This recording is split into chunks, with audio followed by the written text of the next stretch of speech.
So yeah, do you still get excited for podcast guests? I love podcasting. Podcasting for me is really therapeutic.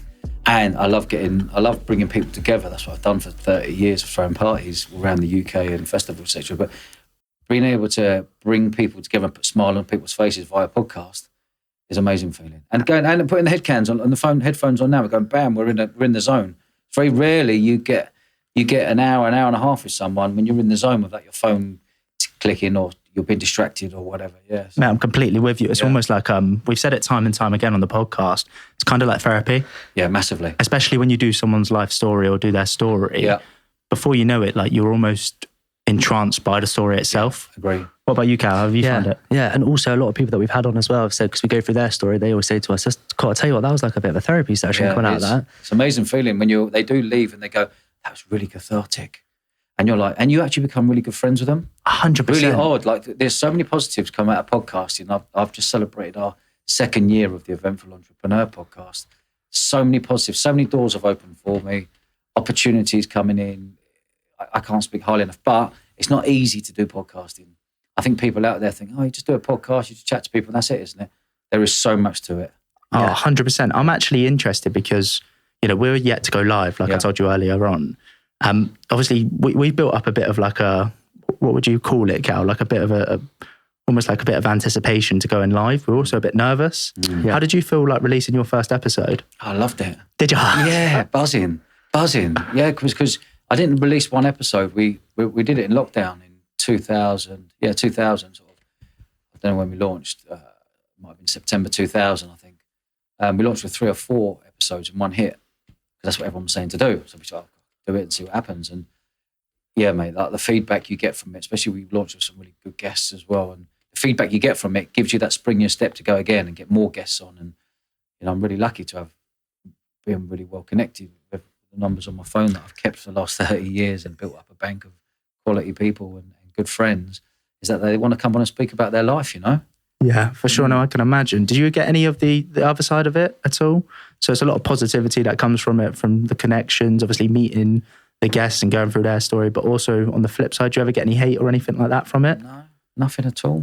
No, nothing at all. There's no hate there whatsoever. I can't see where the hate can come from in podcasting. Yeah. It's a very, very calming place for people to jump on a bike or hit the gym or go for a drive to go and see someone for an hour and a half. And there's us lot talking to amazing guests, So I think there's so many positive things that come out of podcasting. It's a really embryonic stages, podcasting, especially in the UK. I didn't know what a podcast was 2 years ago. God's honest truth, I did not know. And then I listened to this thing called a podcast that was hosted by Stephen Bartlett. It's a really good podcast. Yeah, and I listened to one of his. I was like, I really like this fellow, who is he? And I liked the way he was just straight talking and just said how it was. And I thought, oh God, I've just lost Bournemouth Sevens Festival because of the pandemic.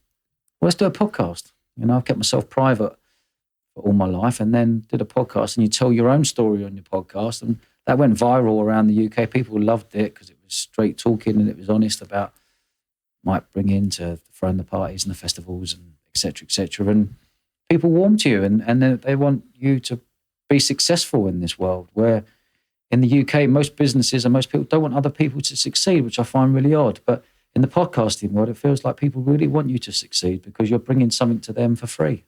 You're not actually the only person that said that to us in terms of the UK. There's a lot of people, I wouldn't say they hate on each other, but they don't necessarily support them. There's always a bit of a competition between them. So people see other people succeed and it's almost like they're succeeding, like, why aren't I? And they're not pushing them in the right direction. I don't get that either. I don't get why you wouldn't be like happy for someone who is like giving it a punt. Yeah. Like they're not necessarily successful with it as of yet, but like if they're giving it a go, like why wouldn't you like encourage that behaviour, if that makes sense? Well, a prime example is this. You boys starting your new podcast, coming in here into my studio and we're hosting it here. Which is sick, by the way. Yeah, thank you. Yeah, so cool. Yeah, it's decent. Yeah, it's levels. Yeah, it's probably a nice studio. We're lucky. But yeah, obviously I'll be keeping my eye on you boys now and I want you to succeed and I'll give you little tips and hints because I'm 2 years ahead of you. But you can't look at my podcast and go, oh, we're not there yet, we're not there. It takes time, but it takes a lot of consistency. It takes a lot of work as well. It's not just press record button and then whack it out there. There's a lot more to it. And if you can get on the video front, I would suggest that highly. Yeah. Yeah, we spoke about that, haven't we? Yeah, it's in the pipeline. I think we've tried to hit it in like a staged approach, just in line with what we've got going on, and also the resources. Because what people don't also realise is a podcast is actually quite expensive. It is. The editing, not even just the editing, but also the actual equipment. Yeah. Then you don't want to go out with bad equipment because the sound quality would be lower. Yeah. You don't want to go out with poor video quality because you're not going to get the same traction or exposure through like social platforms. So yeah, it is a process for sure. I'm actually interested. Obviously, you've been doing it 2 years now. Yeah. Have you seen much growth in yourself? Huge. What my personal development or not the business side of things, but actually yourself as a person. Yeah. Really good question. I haven't been asked that before, and it feels like I've really upgraded my brain. That sounds an odd thing to say, but when we've got very lucky to have Bournemouth Sevens festivals to 30,000 people partying every year on the bank holiday May weekend, and it becomes a well-oiled machine, and we're coming into year 16 now. And when you get into year 16, when you launch a festival like we launch, I was living and breathing it 24/7, 80 hours a week, 18 hours a day for 5, 6, 7 years. You're really pushing boundaries. Then you get to a point where you have people around you become better than you, and you employ people who are better than you to come in and do all the stuff that you used to do. And then when you sort of a well-oiled machine, you have that, you earn all your money in those 3 days of the year. And then for the last 4 years, you're kind of going through life, enjoying partying and holidaying and spending time with your family and playing golf and doing all the nice things in life, like mini retirement for like 4 years. But you're chomping at the bit, waiting for the next thing. What's the next thing? And all of a sudden, podcasting come into my world. And now I'm learning and having conversations with people who are the experts in their field.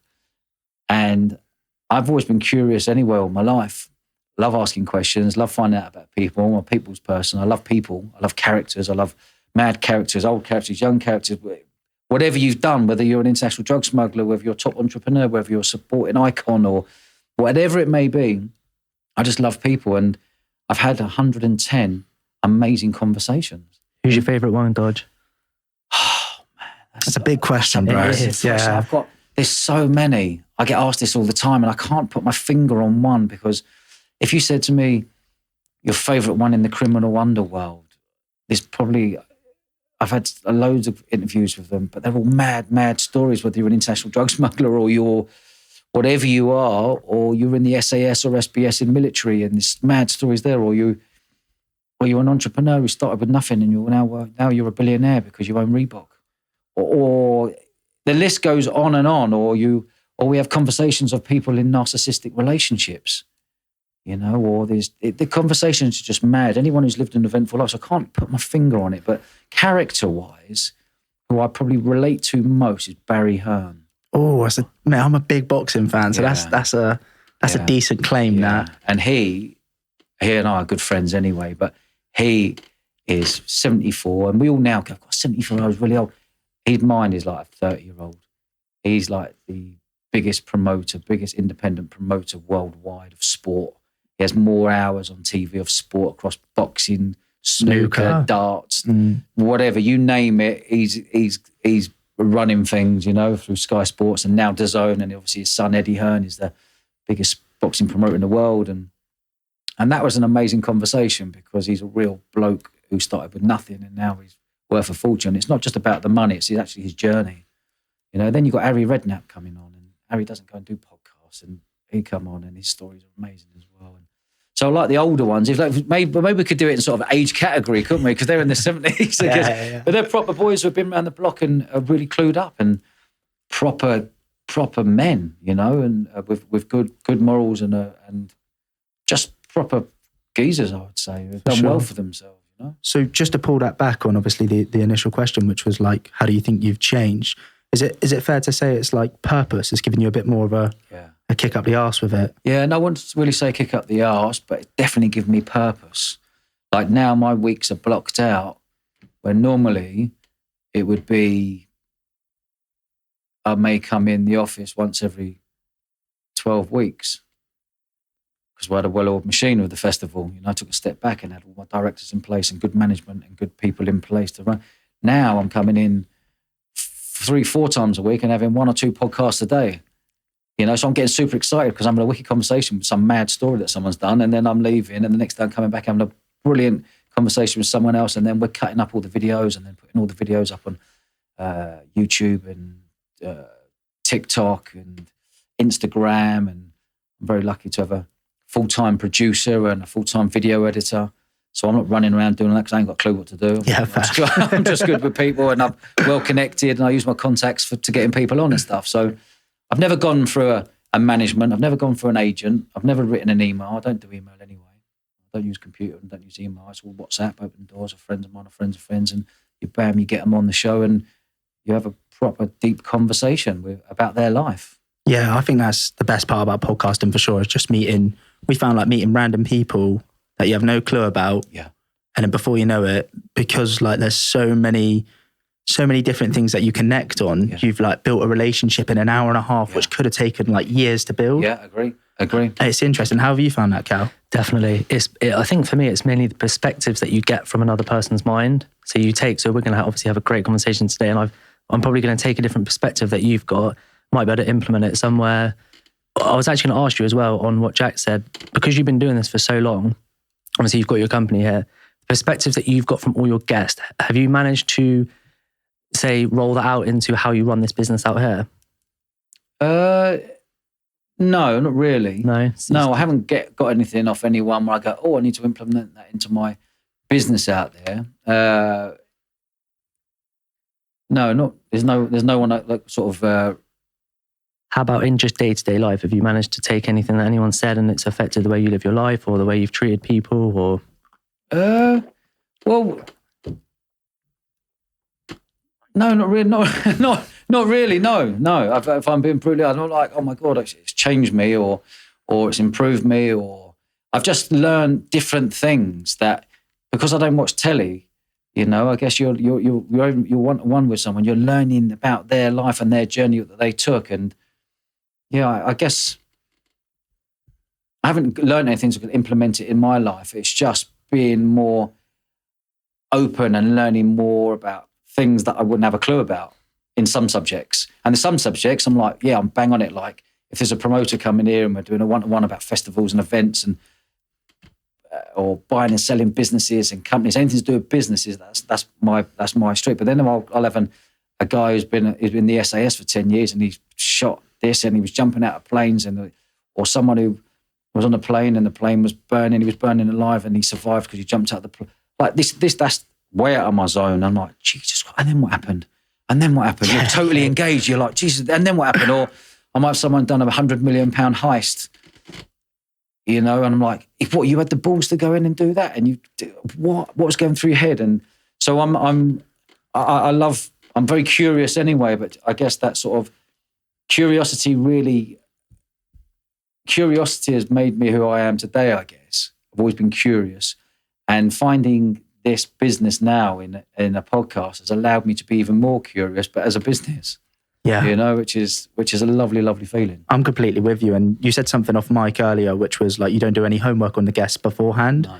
Now, we before were doing sort of research on guests, and we ended up listening to a podcast. It was actually one of your podcasts on one of the guests we've done for the pre-launch. Yeah. And after we listened to your podcast, we felt like almost the story had already been narrated by you. Yeah. And then following that, we actually made like sort of a commitment to not listen to any podcasts of the guests beforehand, because you're almost excited by the story as you're working through it, if that makes sense. Yeah. What about yourself, Cal? Do you feel the same? Yeah, I find it easier to stay within the story as well if you don't do your homework, because you're, like Jack said, you're within the story, you're there, you're encapsulated by it. You're like, oh wow. But whereas if you do your research, you almost not know what's coming, but you can sort of gauge what's going to come. You're not, I wouldn't say you're as excited. Yeah, I agree. I don't like it. I don't have any notes. Every time I go into a podcast, people are like, where's your notes? I don't have any notes. Yeah. Have you not done any homework on me? Well, I've had a little look last night for about 30 seconds. That's enough for me. 100%. I'm here to take you on a journey. I'm not here to go, well, I must ask that question. I must ask that. There's some podcasters out there asking you set questions just so they can get that piece just to go on TikTok. That's not really my style. If it comes up and pops up, great. I'm not focusing on, I must ask you that so we can have TikTok. We'll go on a journey and I'll take you on a really deep journey where you wouldn't have been before. Some of these people who have come on but have been asked maybe the same questions or maybe gone down a route, I'll take them totally off piece where they're just like, Jesus Christ, you've really taken me deep here. I've never really thought about this. That's the bit I like, because then you get the real them. It's the authenticity. It's like if you come into a podcast with it being structured and plan out the questions, it's not authentic. It's not. And then you don't have the ability to pivot or work through, certain topics on a deeper level. Yeah. I am interested. Obviously, you mentioned that this, the Eventful Entrepreneur is, a business. How have you been able to monetize this podcast? Have you been able to monetize this podcast? Well, we've gone down a very different route. And we went down a route from day one that we're doing this because for the right reasons. What are those reasons? To bring people together. And that's what I've done all my life. Bring people together in either in a field, in a festival, 30,000 people partying on a weekend, or the 1,500 parties that are thrown in nightclubs all around the UK over the 10 years prior to that. So I've always been bringing people together. And this allowed me in lockdown to bring people together when people were real tough times and were at home, not in good places.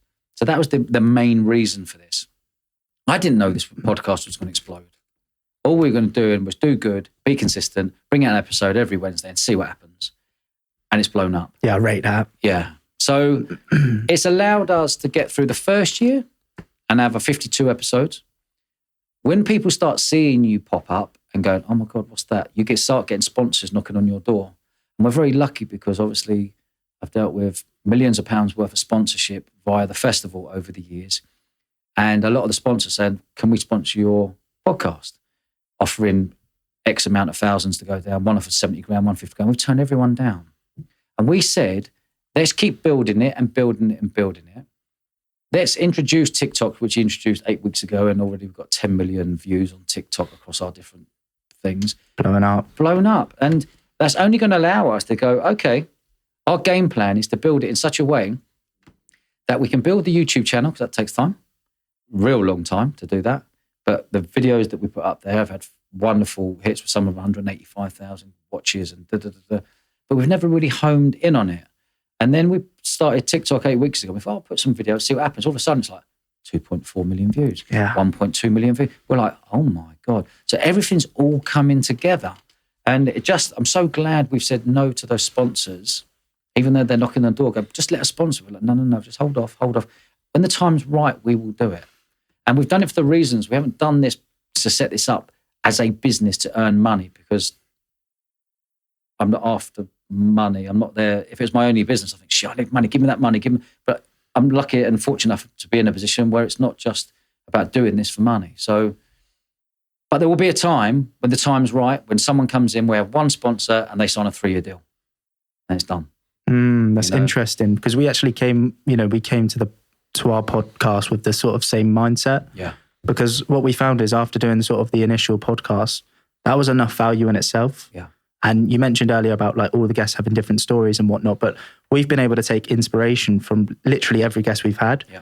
We had a guy on who basically was a chocolate connoisseur. And I thought beforehand, like, what are we going to have in common here? But then after I heard his story, I was like, cool, like he's give it a proper punt. And I was like, that's actually decent. Yeah. So like in itself, from that, I was inspired more in my own sort of ventures or whatever else it was that I was sort of pushing forward with. Yeah. But you're at the perfect age. What, 27? 27 now, yeah. 27. What a perfect age. And I tell you what, I've got to give credit to you boys coming in here and doing your podcast, because if you do this well, this could blow up for you, and you've got the perfect age, you go, someone offer you 50 grand or 70 grand, you take it.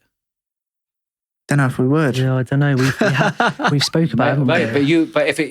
But I'm saying at your age now, if someone offered you 50 or 70 as your launch in the first year, I would look at taking that. Oh, 100%. It would definitely be something that we would like sit down and work out the pros and cons of the deal and the structure. I guess it comes down to the terms of the deal. Yeah. Because if someone was like, we get full licensing for 3 years over the product for 50K, then I'd be like... I'd say no. Yeah, exactly. 100% no. Yeah. You wouldn't sign a 3-year deal, 50K, but you sign a £500,000 deal for 3 years. Yeah. So that's what we're looking at. So it's kind of, and then you don't know where this is going, because this is so embryonic that £500,000 in 3 years, you keep being consistent, and all of a sudden it's blown up even further. We're listened to in 140 countries.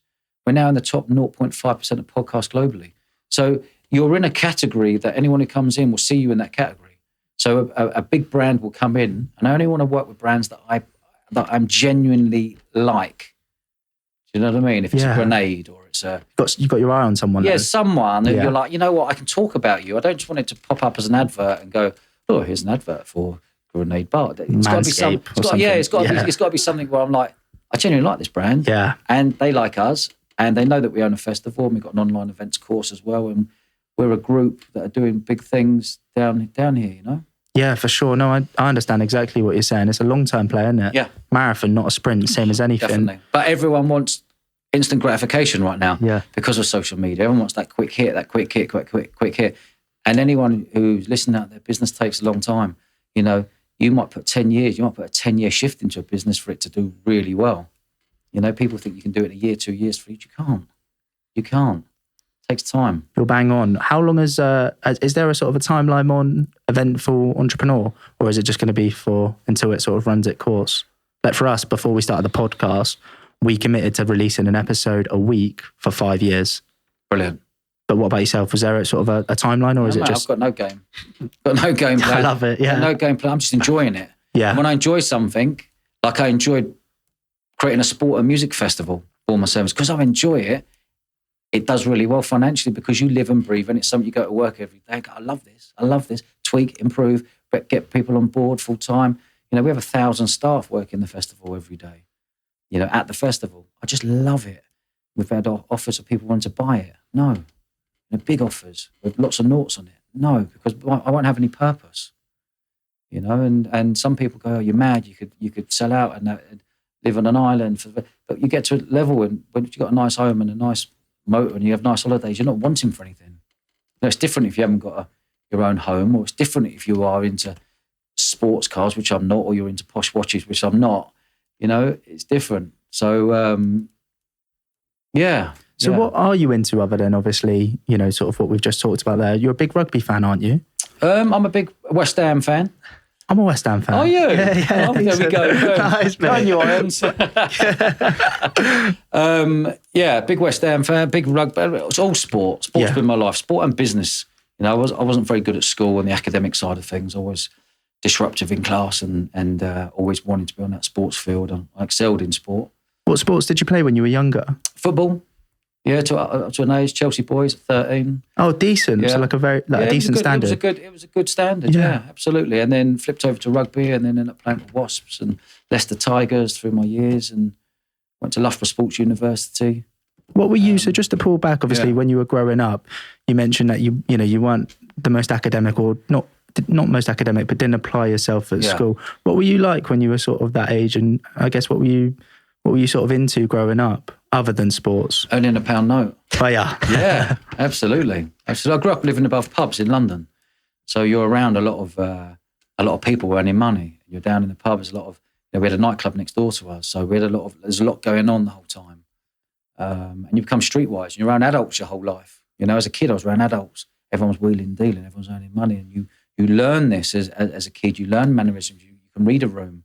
You become emotionally intelligent very quickly. You become streetwise very quickly. You see a lot of stuff, you know, 4-year-olds, 5-year-olds, 8-year-olds, 10-year-olds, 13-year-olds shouldn't see.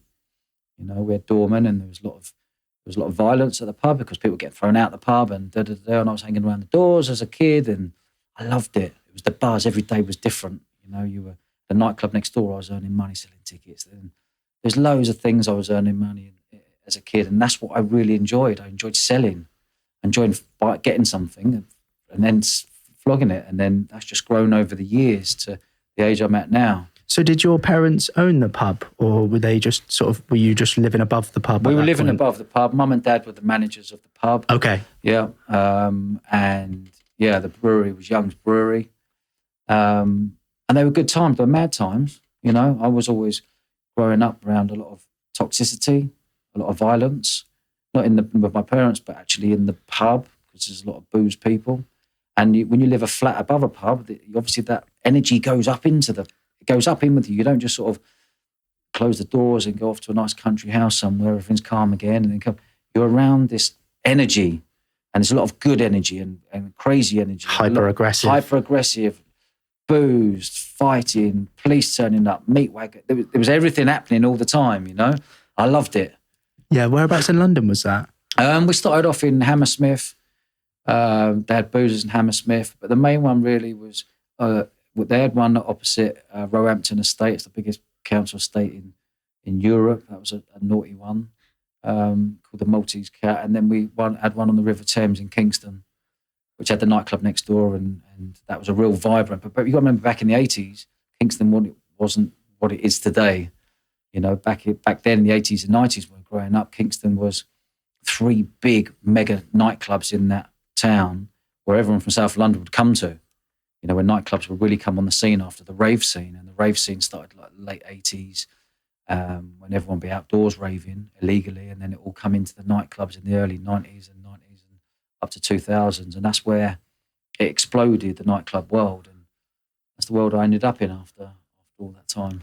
It's funny, isn't it? Because like obviously with the event side of things now, it started at a young age, and it usually does, like it's subconscious that you sort of evolve into, I guess, where you start to a certain degree, or there's something that impacts you on like quite a big level with success, and it just sort of follows through. Yeah. I'm obviously interested. You mentioned that you were working the doors. What were you just selling tickets at that point? Yeah. Is that where you first started? Just selling tickets? Yeah, I was flogging tickets. At the age of 10, we had my bedroom here, there's a wall, and then the nightclub was next door. So every Thursday, Friday, Saturday night, it'd be the DJ, I'm banging tunes, everyone stamping their feet, saying, "Come on, Eileen, bang, bang." You know, I had no sleep. I was going to bed at 11, 12. The nightclub next door, so I would get the tickets from the nightclub owner next door and buy them off him for £1. Yeah, I'd sell them for £2, go to Dad's pub, sell all the tickets. I sell 20 tickets between 10 and 11, but my tickets got them queue jump. So instead of queuing up for 1,000 people, my tickets got them queue jump. They felt $1 million. I was earning 20 quid at the age of 10 every Saturday night. I felt like a multi-millionaire at that age. 20 quid don't sound a lot now, but trust me, when you're 10 years old earning 20 quid in half hour's work, half hour's graft, and back then, probably the equivalent of earning, God knows what it is now, maybe 500 quid in half hour, whatever it may be. Or whatever it may be. You know what I mean? It's decent. I don't know what the equivalent would be, but it was proper decent money. And you know, and then I would get the doorman, all our doormen would protect, being the manager's son, the owner's son, and the mum would protect you like their own. So that I would go to slip up the back door of the nightclub, give it a special knock, and I'll slip people through there, and I'd give the doorman half the money. I'll take half the money to earn more money. So I was earning money all the time at different angles, you know. So how did you actually work out how to do that at 10 years old? Because at 10 years old, I wouldn't have even considered doing anything like that. Yeah. So was it yourself who worked out how to do that? Did you? Absolutely. But my mum's an entrepreneur as well. My dad was always walked around with £1,000 in his pocket. And it may seem weird now, but I've read about that. I've read about people doing that in order to like breed confidence and make you feel like a certain way. It's a cash game. You know, you're at an age now where you probably didn't know it was just cash, but everything was cash. There was no credit cards, there was no cards, there was maybe the checkbook. Everything was cash, and you know, if you had a G in your pocket, you felt good, and you felt like the boy. Yeah, you felt the boy. And my old man back then was a bodybuilder, and he was a face, and he was a tough man, and he was a proper, honest, good, working class East Londoner, and he was always earning those. So I was growing up seeing, I was like, I want a piece of that. How do I earn my own money? How do I earn my own money? So I was always earning my own money, and you know, we had the nightclub next door, which I had a touch every single week. And then at the back of our pub, we had W.H. Smith. And W.H. Smith, they had this, you know, those big, massive wheelie bins. They're dead clean, but big, massive wheelie bins. They used to have these big toys there, like that big. And if it had a little tiny chip in it, W.H. Smith at the back would go at the back and throw them into the back of the big wheelie bins that no one would know. And me and my best mate, Chris, I would dive in there, I'd hold on to my ankles, and we'd pull out these big toys and then set up a stand at the back. Because there's so much walk-by trade on a Saturday afternoon with families. I was there with a bum bag selling all these toys and stuff. You know, a flip-up table, bam, every single week. You know, so that's the back of the pub. In the pub, getting the tickets and looking after people and getting them into the nightclub next door. And then at the front of the pub, because there was so much walk-by trade, every May bank holiday would be outside, be thousands of people down there, May bank holiday. And I'd go to the cash and carry with mum and dad, and I'd go and get a load of ice creams, and I'd get a load of hot dogs, and I'll set up a stand. You know, and if it was a hot day, I'd sell all the ice creams. If it was a cold day, I'll sell all the hot dogs. And then whatever we didn't sell, I'd take back to cash and carry and get the money back. And as a kid, I was earning £600 for my weekend. It's decent. That's big money. 600 quid for a weekend. Net profit after paying mum and dad off, after paying So there's 3 ways of earning money. There's loads of ways of earning money. And, you know, we'd even go fishing out there, and we'd catch fish, night fishing with your little night thing at the end. Get the fish, come with, there's an Indian restaurant next door underneath the nightclub. Bam, £1 a fish. I didn't care what fish it was. They would just chop it up.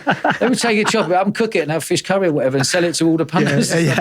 So again, I was getting these nets of fish going, there's another 12 quid, there's 12 fish there, 12 quid from the Indian restaurant owner. And there was tons of way to earn money. And I loved the buzz of creating a win-win situation, that everyone's winning. And I learned that at a young age, and all that's done is just carried on. And now I'm talking from the age of 8, 10 upwards. And the businesses have become more and more businesses, and you've earned more and more money as you've got older. Just leveling up. Yeah. Same as everything. It's just a prestige. And you mentioned, obviously, your mum was an entrepreneur. And obviously, it sounds like you took a lot of inspiration from your dad as well. Yeah. What was it your mum was doing? Is that the pub side of things, or was she doing stuff on the side as well? Well, she was from Manchester, my mum, and my dad was from East London. So I've got a nice combo there of, they're very entrepreneurial, Londoners, and the Manx are very entrepreneurial as well. But mum was a stunner, and she worked in the Playboy casinos down in Mayfair. And she was the bunny girl, would go around, and back in the 80s and 70s, you'd have the real rich Arabs in there, not having a clue what $2,000 or $5,000 meant. And she's the one who'd come and get all the drinks and look after them, and they'd give her tips and stuff. She was there, and then she'd be making all the dresses, and she was stunning for all the girls that work in there, she'd go down the markets, buy all the dresses, knock them all up, sell them as she's working. And Dad was a croupier, and they were constantly earning money, to give us a better life. And my mum passed this year. Oh, I'm sorry to hear that. No, that's life, man. But I had the most amazing year with her, and you never think it's going to happen to one of your own when you hear the C word. But I had the most amazing 12 months with her. You cram when you know someone's actually leaving the planet. You speak every minute of every day, and you spend more time with them and speak about everything you want to speak about. Which it's a blessing that you can have that, rather than maybe losing a parent in a quick accident where they've left and you haven't got that opportunity to say what you want to say and find everything out. 100%. And it sounds cliche, but like you do take them for granted. Yeah, definitely. Do you know what I mean? Like, especially with my mum. Like my mum does, she's done everything for me, and sometimes I think like, oh God, I should be better to her if that makes sense. Yeah, I mean it. Like 27, real make an effort. If anything you take from this podcast, go home and just make it real effort, that your mum will go, oh, why is he being super nice to me? Why is he just bought me a bunch of flowers for no reason? It doesn't take a lot, 20 quid, nice bit of flowers, or do something nice for her, buy her a massage, or do something nice for your old man where you bought him a ticket to go to a game, or do something as a surprise, or, those little tiny things, or just say to him, Mum, I've got something to say to you. What is it? I just want to tell you I love you. Yeah. Just say that. I mean the world to them, I promise you. Do you think that unfortunate event with your mum has changed your perspective on life? No, not at all. Not at all. It's perspective, not really perspective on life, but it's made me realise that your mum and dad aren't invincible.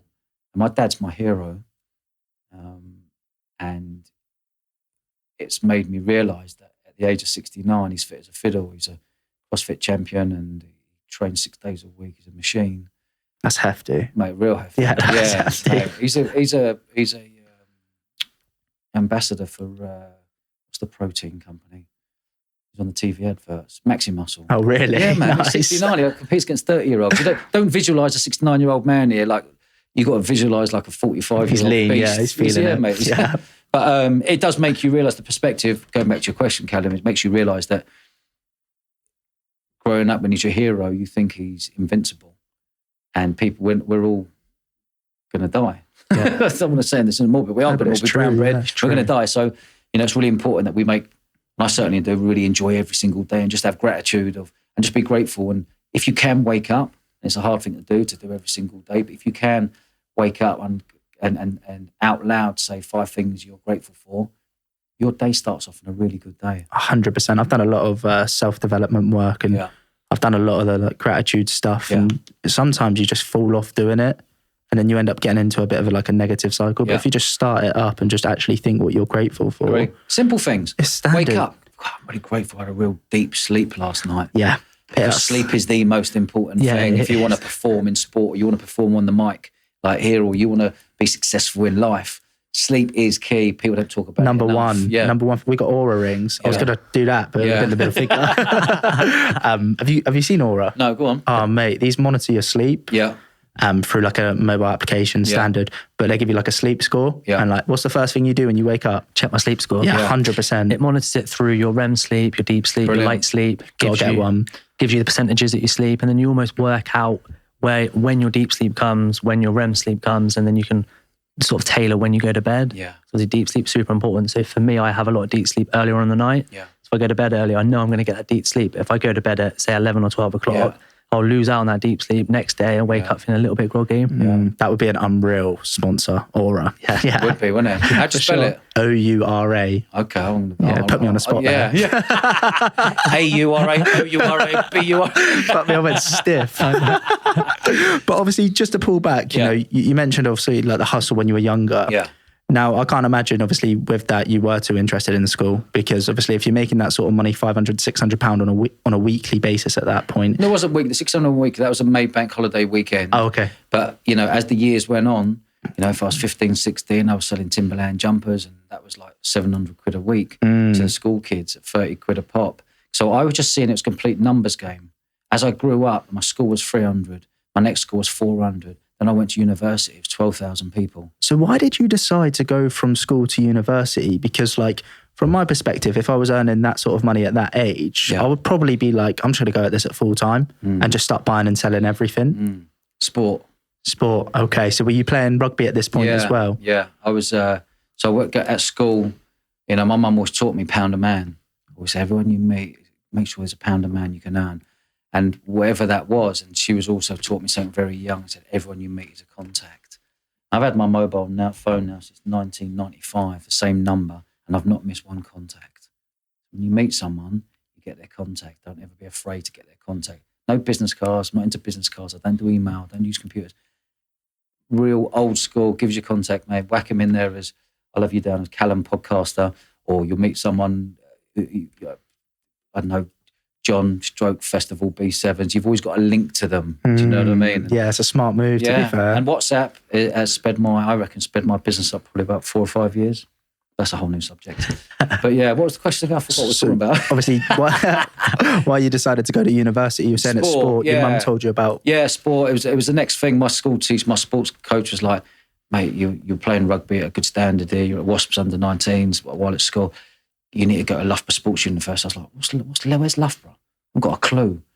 So I went there, and it was just a sports campus with just sporty people, and everyone was getting on the piss and partying and having fun. And I was like, this is dream. Ideal, yeah. I'm an 18-year-old kid. All of a sudden, freedom of just partying and playing sport. This is an absolute dream for me. But, you know, I really struggled I got in there through the back door as a P Sports Science degree, and I didn't do A-levels. So everyone who was on that degree had like 3 A's and a BA level, and I did BTEC and just got a pass. Just all coursework, you know what I mean? I got my mate's box file from the years before, copied all the coursework, boom, happy days, got my thing, you know, and then got into Loughborough. And when I went to Loughborough, it was a big change. But I was living I just need to roll back a bit, because I just want to thank my mum and dad massively. Because growing up in the pub world and that naughtiness and everything that I saw and the people we were hanging around, and the doormen have all written books now because they were faces, and they all protected us and protected me as a kid. And I was getting to nightclubs all around London at the age of 10, 12, 13, 15 with all them, and getting dropped off back home at 3, 4 in the morning. You know, and I think my point there was I was living that pub world, but mum and dad wanted to get me out of this world. The people we were hanging around, and lots of different characters and stuff. And they sent me to a private school. And that was a massive shock for everyone. One, it was a massive shock for me. Jesus Christ, mate. But it was lots of private schools, a sports school. I got a sports scholarship to go there. So it had all the facilities. So all I wanted to do was play sport, earn money, and I was good at business. And roll on 30 years now, I'm still doing the same thing, just on a bigger scale. Sport and business. And it goes to show that when you really do focus on something, you can be the best.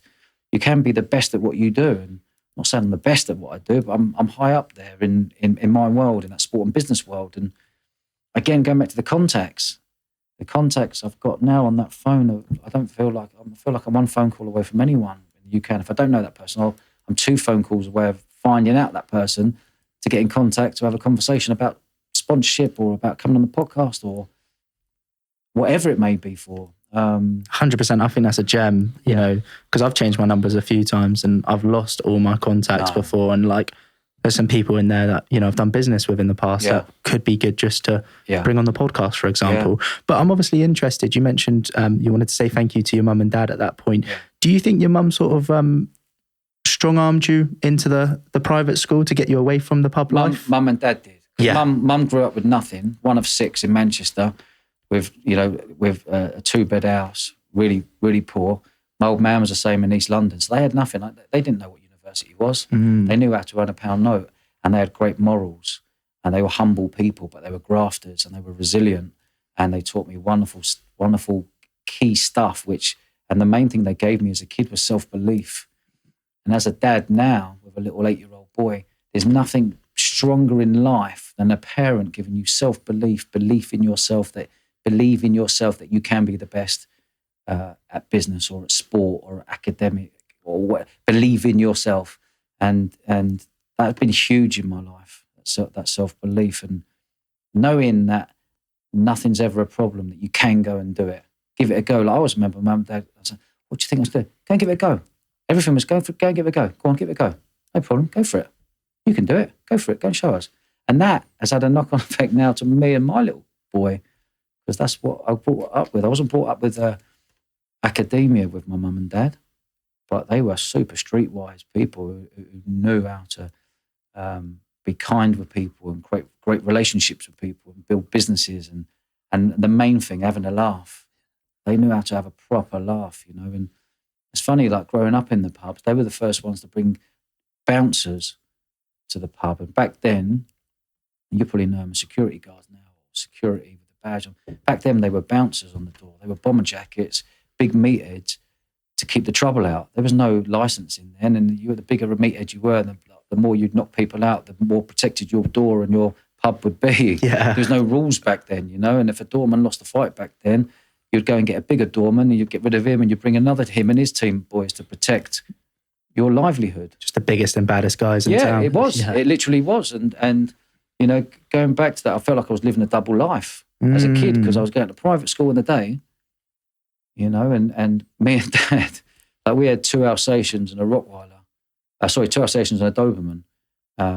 And Dad was a big bodybuilder back then. And we'd walk to school every morning, and we're going to private school, posh school, and I had my West Ham rucksack on the back. All the other kids had briefcases, and we'd walk in the rain, snow, sun, whatever, to school every day for 20 minutes. And with the 2 Alsatians following and going up to school and dropping off, and you can see all the other parents looking around going, what does he do for a living? You know, how they come into a private school, you know? And I was the only kid there, and my top pocket at the start of each term was £600 cash. Go to the headmaster, go, bosh, there you go, 600 quid. And everyone else was writing checks and what have you. And it was just very different. But I didn't know any different, but I think people looking in, because it's a different upbringing. What's the transition like, going from, you know, being a bit of a boy and then going to private school and sort of having that stigma at private school? Well, there wasn't any stigma, because I just carried on being me. I didn't try to be anyone else. It was everyone thought I had a different accent, being a London, being grown up with a Cockney accent. And it was, and if you're good at sport, that's your way of getting through it. 100%. If you can play football, you can. If you can play footy, cricket, squash, rugby, do all that, and you're a leader of people, you're away. You're sound anywhere, aren't you? Really, when like any sort of environment, if you go into like a new environment, you can play sport. You can just. Well, that's a language in itself. Yeah. You go to Brazil, no one speaks English. You can play footy to keep you up. People like you. Yeah. You know, if you can spin a ball, you go to New Zealand, you can spin a ball around. They see you play rugby. They're going to like you. There's a, you know, it's his own language, but. Yeah, going, you know, at school, it was, my attention span was really not very good. I was disruptive in class, but not naughty, just disruptive, like always wanting to make people laugh. That was my get out, because I found it very hard to learn. I found it really, really hard to learn. Like, if I was to remember, like, I just couldn't read things and remember it and learn it and have to write it all down. I just found it really odd. So my sort of default was to make people laugh. My default was to maybe be disruptive and constantly thinking about being on that sports field, because that's when I knew I could shine. You know, so at that time, the private school time, you're playing rugby, and then you've gone to Loughborough Uni. Yeah. Was being a professional rugby player the end goal at that point? It was at that time, yeah. That's all you wanted to do, because I went there, pro rugby to 96, and, you know, we went semi-pro in 97. You know, when you're there at Loughborough and they spot some talent and they're like, okay, let's get him. And at the time, there was a few of us went to Leicester Tigers. But you're thrown into the deep end. You're playing with your heroes, you know, your Martin Johnsons, your Lewis, your World Cup winners. You know, were you playing with them at that point? Yeah, that's big, isn't it? Yeah, it's really odd. It was really odd, and I had massive imposter syndrome, if I'm being brutally honest, because you're thrown in that deep end, and you're still a boy, and you're playing with fucking massive grown men who don't care that you are 19 or 20 years old. They smash you, they don't care. Yeah, they've got man strength as well. They got their man strength. Yeah, and they're trying to earn a living, just turning pro. They don't care smashing the crap out of you, you know. But you were there for a reason, because you had some talent. But yeah, I absolutely loved it there, and it did make you grow up very quickly, very quickly. But again, it was just to get a contract. Can you get a contract? Can you get a car? Can you get paid? Yeah, I can get paid. And I get loads of Adidas stash for free, and I'm getting paid every week. And what, they're giving me a brand new car. This is unbelievable, because you were doing it all for free before. Yeah. You know, but at the same time, I knew that I was never going to play for top England. At the time, Leicester Tigers were the creme de la creme around Europe. You know, they were like the Man United of rugby at the time. And I knew I was never going to play first team. But being in that squad and training with that squad of big, you know, was the most amazing feeling ever. 100%. Do you think it raised your standard? Yeah. Yeah. I had to. I did a rugby season in New Zealand before I got there. So I went travelling for a year after leaving school. I did a rugby season in New Zealand, and that turned you more of a boy into a man, because you're playing with proper players out there. And then when you came back as a better player, that's when Bob Dwyer was the World Cup coach at the time at Leicester Tigers, Australian. And he grabbed a few of us, and we went there and had some fun. Yeah, it's huge. I've never really played professional sports. Well, I've never played professional sports or played at that level. But having people around you of like that caliber, I can only imagine raises your standard dramatically. You have to raise, because you get found out very quickly. Yeah, especially in rugby as well, because like, you know, it's so physical. Yeah. And that was the bit. It was really physical, because Leicester were known as the most physical team in the world. You're talking big, massive men who didn't care in training of ripping, gouging, ripping your hands back, pulling your fingers back, stamping on you. They didn't care, because if they wanted their number one spot in training, so they play on Saturday because they get paid. They don't care if you're a teammate. They don't care if you're in the squad. You're squad players.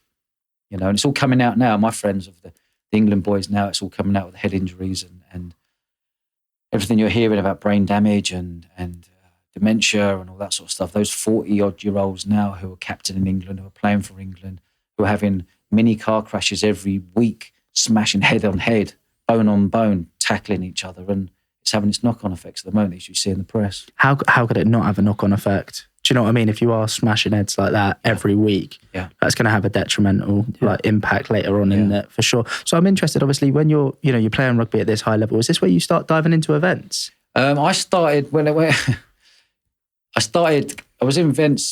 throwing a few parties. How did it come about, like the first event? First event, I haven't been asked this before, but yeah, it's funny. It's my first event was an event that I went. I don't know if you've heard of it, but there was a thing in London called the Church on a Sunday, and on a Sunday, 11 a.m. to 4 p.m. on a Sunday, your Australians, your New Zealanders, and your Saffers would all go to a nightclub that held 2,000 people called Bagley's in London, in King's Cross, and on stage there'd be comedians, and you're talking 11 a.m. So people have been partying Friday, Saturday. They turn up 11 a.m. to get on the smash again. And there'd be all entertainment on stage, and you'd go in there and people would buy cans, and there's 2,000 people, and it felt like you were in a nightclub at 3 a.m, not alone midday, and the sun's still up and whatever. And I just saw this, I thought, this is genius. Why don't I take this idea and take it up to Loughborough? It was in my second year, and I thought I'd do it on the Sunday. So I put all the posters everywhere, and I had rugby boys at the time. When you're a face up on campus, you're a face. Everyone knows who you are. Beanock. Yeah, big name on campus. Yeah, it was because, and that helped. So when I identified that there was this place on a Sunday that I could go and hire, and I sold tickets for £6 a pop, and I had put all that. Back then, there were just luminous posters and flyers. You put on everyone's cars, in all the halls of residence, underneath everyone's doors, and just literally take the mickey the whole campus. So everyone knew about it. More people, there was no social media back then. And the only way to do it was flyer in, hand to mouth, and fly posting everywhere. So I put this event on. I called it Fill Your Boots. Packed it out on a Sunday. I didn't know how it was going to do. Packed it out on a Sunday. A couple of my England boys there on stage doing sign balls and shirts. And we had 5 lads. I don't know if you remember the movie years ago called, what's the song? Keep Your Hat On. Do you remember the movie? Not sure. Oh man, it's not my bag. Is it a rugby film? No, it's a massive movie, and I can't think of it, where the male strippers and they have these uniforms on. Magic Mike. It's like that, but before that. Magic Mike's probably 10 years. But anyway, this movie was enormous. I can't believe I forgot the name of it. Still not my bag. We're going to have to ask Big Dan out there, my producer. He'll know the name. Grab it, ask him what the name is, because it's going to do my nutting. But I need to know the name. So yeah, anyway, but you packed it out and you had the rugby boys there. Packed it out and it was something new. It was a new gap in the market. Instead of everyone going to a nightclub on a Wednesday and a Friday and a Saturday, it was a Sunday, and everyone thought, this is odd.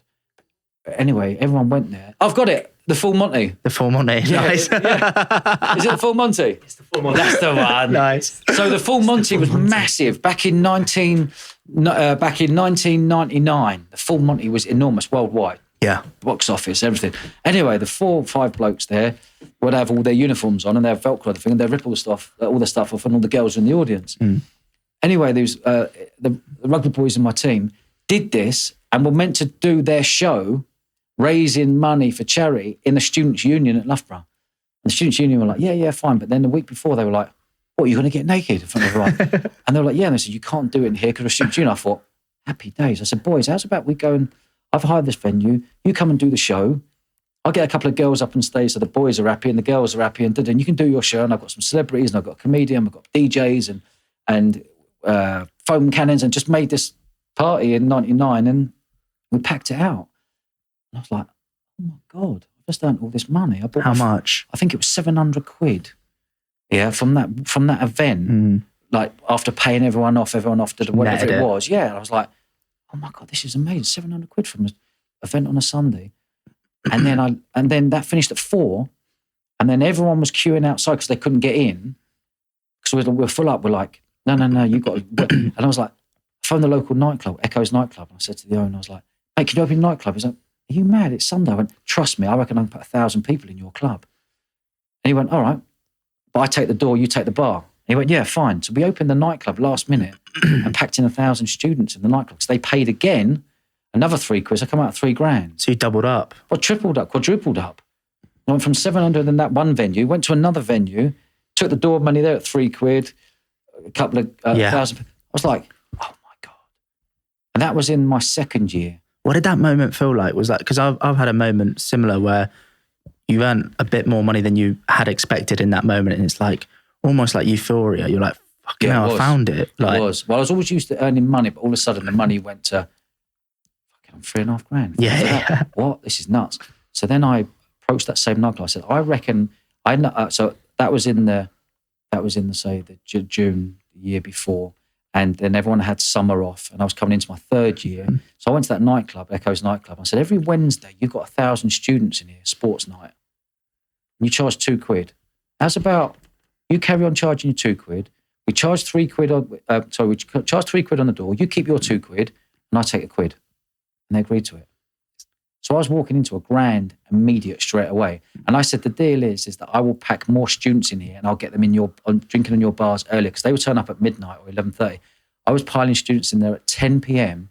and we got 2,000 students every single week for my whole final year. So I was coming out with some serious money. There was $2,000 a week from that club every single Wednesday night. And then I had another club in London, in Wandsworth, and I was taking $1,000 there. So in my final year, I was taking $3,000 cash a week in 1999. So what are you doing with this money at that point? Stashing it. Oh yeah, under the bed. Just stashing it. I was driving back down to Dad's pub, giving it to him. He had this big, massive safe, 6-foot safe. And every week I was just piling the money in there, I was like, oh my God, this is unbelievable. It was like proper lottery. What do you reckon $3,000 is like in the equivalent to today? Oh, I know it's hard to 99, $3,000, and we're talking 20 years. That's probably the equivalent of earning I wouldn't like to say because someone might pull me up on it. It's got to be something like 10 grand. Yeah. 10 grand, 12 grand or something. wedge. Now. Serious money at that age. At that age, and I was still a young lad, still 19, 20. Was it the money that was driving you at that point, or was it the buzz that you can pull together a massive crowd and you can work a deal with these clubs? Both. The money I was buzzing by because it was game changing and it was every week. And all I had to do was promote the arse out of the club, promote the backside of the club for flyers and posters. And then but I would give them entertainment. I'd give the students entertainment. I would go around to the halls and tie up all the social sex of the halls, the rugby captains, the hockey captains, get them all on board. That they'd have a special card where they get queue jump, but they generate more and more people coming down. And the nightclub in Loughborough had a big pool hall next door to it. And I convinced the owners to close down the pool hall, rip out the 14 tables and turn it into a room 2 of the nightclub, which they agreed to, which opened us up to 2,000 capacity. And I packed that out every single week in my final year. It's huge. I ended up having that club for like 5 years after my uni as well. Really? What's that do to your ego? Third year student earning, $3,000 a week, being the boy on campus. What does that do to you? It didn't really do anything to me, to be honest with you. I kept my head down. I didn't flash the money. I wasn't going around getting pissed and giving it the Billy big money. But no. I was shrewd. I'm streetwise anyway before going there. Do you know what I mean? You seem so grounded. Do you reckon that come from your old man? 100%. Yeah. 100% mum and dad. Keep feet, even now, keep feet on the ground. You earn your money, you do your pound, you look after people. And what you learn is you have to look after people. And I've always looked after people. And I've always created win-win situations from the age of 10. And it's all about context. It's about looking after people and being kind and being humble and being nice and being respectful. All these things that do really add up and make sure you reply to everyone. Get back to them. Well, I guess like when you reached out here. Yeah. You didn't need to reply to us. No. And you did. And we yeah. appreciate it massively. Yeah. So you've got all that money at that time and you're throwing these events. How far did you dive into the party life yourself? Loads. I haven't been asked that as well. That's a good one. I'll put it this way. From year 1 to year 3 uni, it was playing sport, getting larruped on a Wednesday, having fun, doing the same on Saturday after your sport. That was just rugby life, right? When I got into the nightclub world full time, when I finished uni in 2000, and I had those 2 nightclubs in my final year, $3,000 a week for that whole year. When I finished uni, I was like, right, I'm the pioneer of these student nights. No one's doing them around the UK. I need to scale this business now. And we scaled it up over the years to get in 12 cities every week around the UK. So I had a nightclub in Manchester, Birmingham, Leicester, Oxford, Cambridge, Brighton, Exeter, 2 or 3 in London, Oxford. It just went on and on. Wherever there were students, we were like, we're going in. And again, I had no mentors. It was like, okay, if I go to Manchester, all right, there's a club there that's packed out 2,000 students. There's a club across the road that's closed. I'd approach the club across the road and say, hey, I reckon I can pack your club out.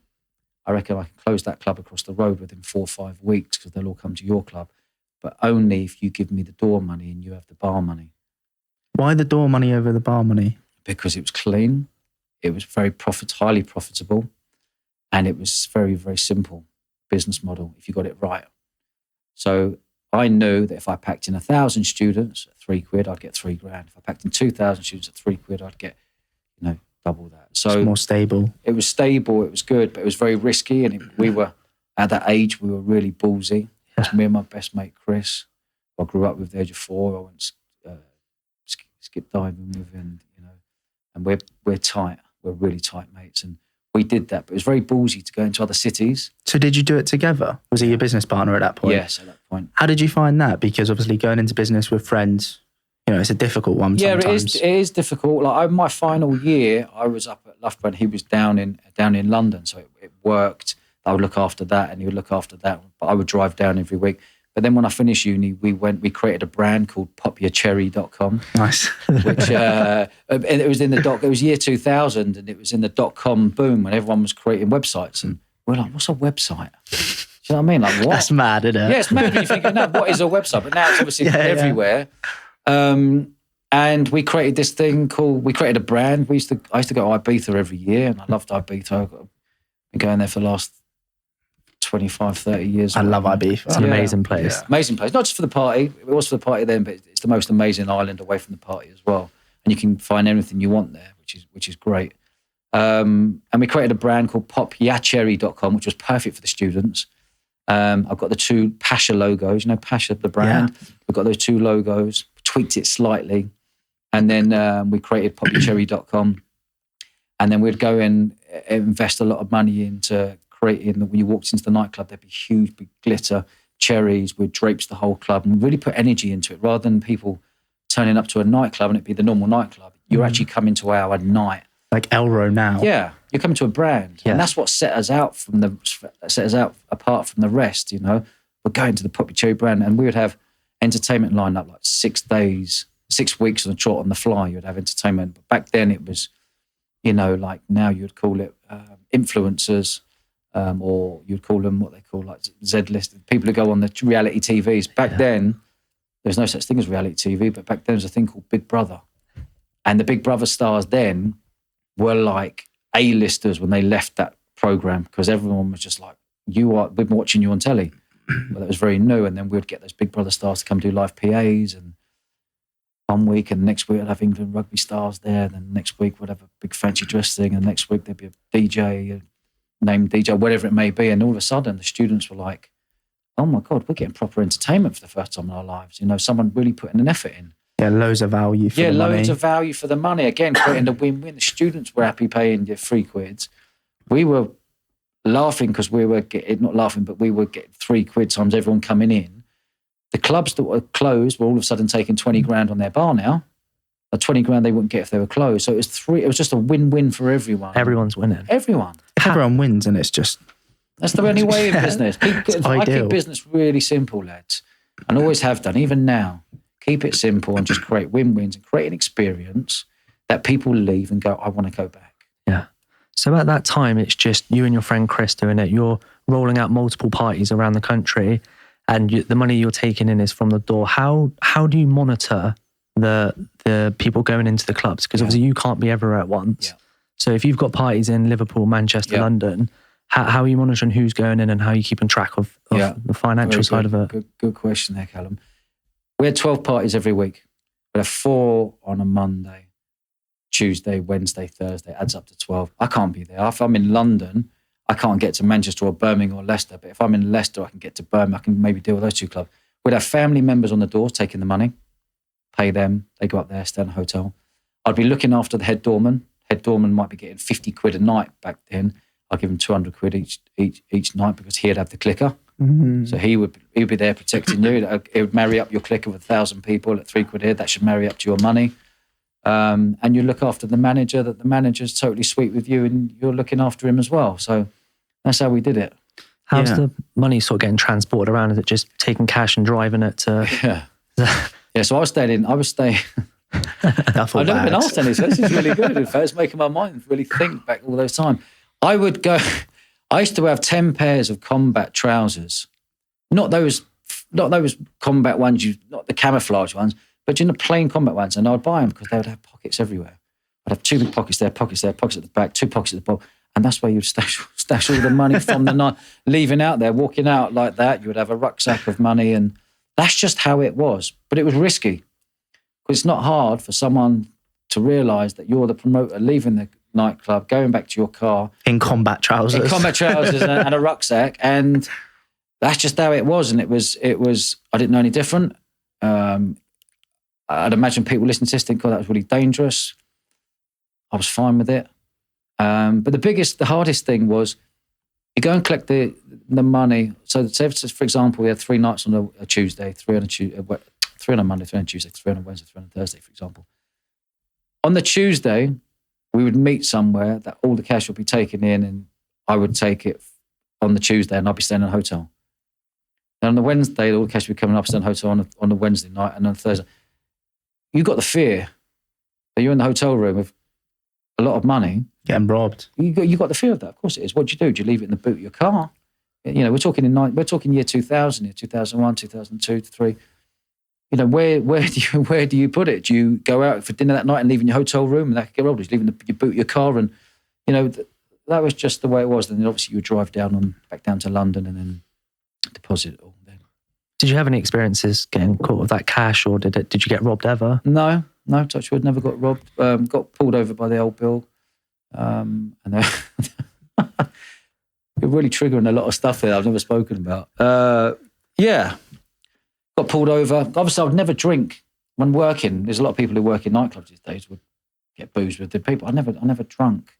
No, this was business to me. This was making sure that everyone was safe. This was making sure the entertainment was good, making sure that everyone was sweet, the manager and the doorman, and everyone was happy.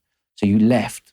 They knew you'd be devil in London. You come back and they would see you as, how's this Londoner, these two boys coming up here and taking all this doorman, cleaning up and leaving again. And they're working their arse off for 50, 60, 70 quid. You know, jealousy can get in the way. And when there is jealousy there, you don't know how people are going to react. But everyone was really good with us over the years. And, you know, myself and Chris, we had a bit of people knew that we were looked after by certain people, people who we grew up with, and we had a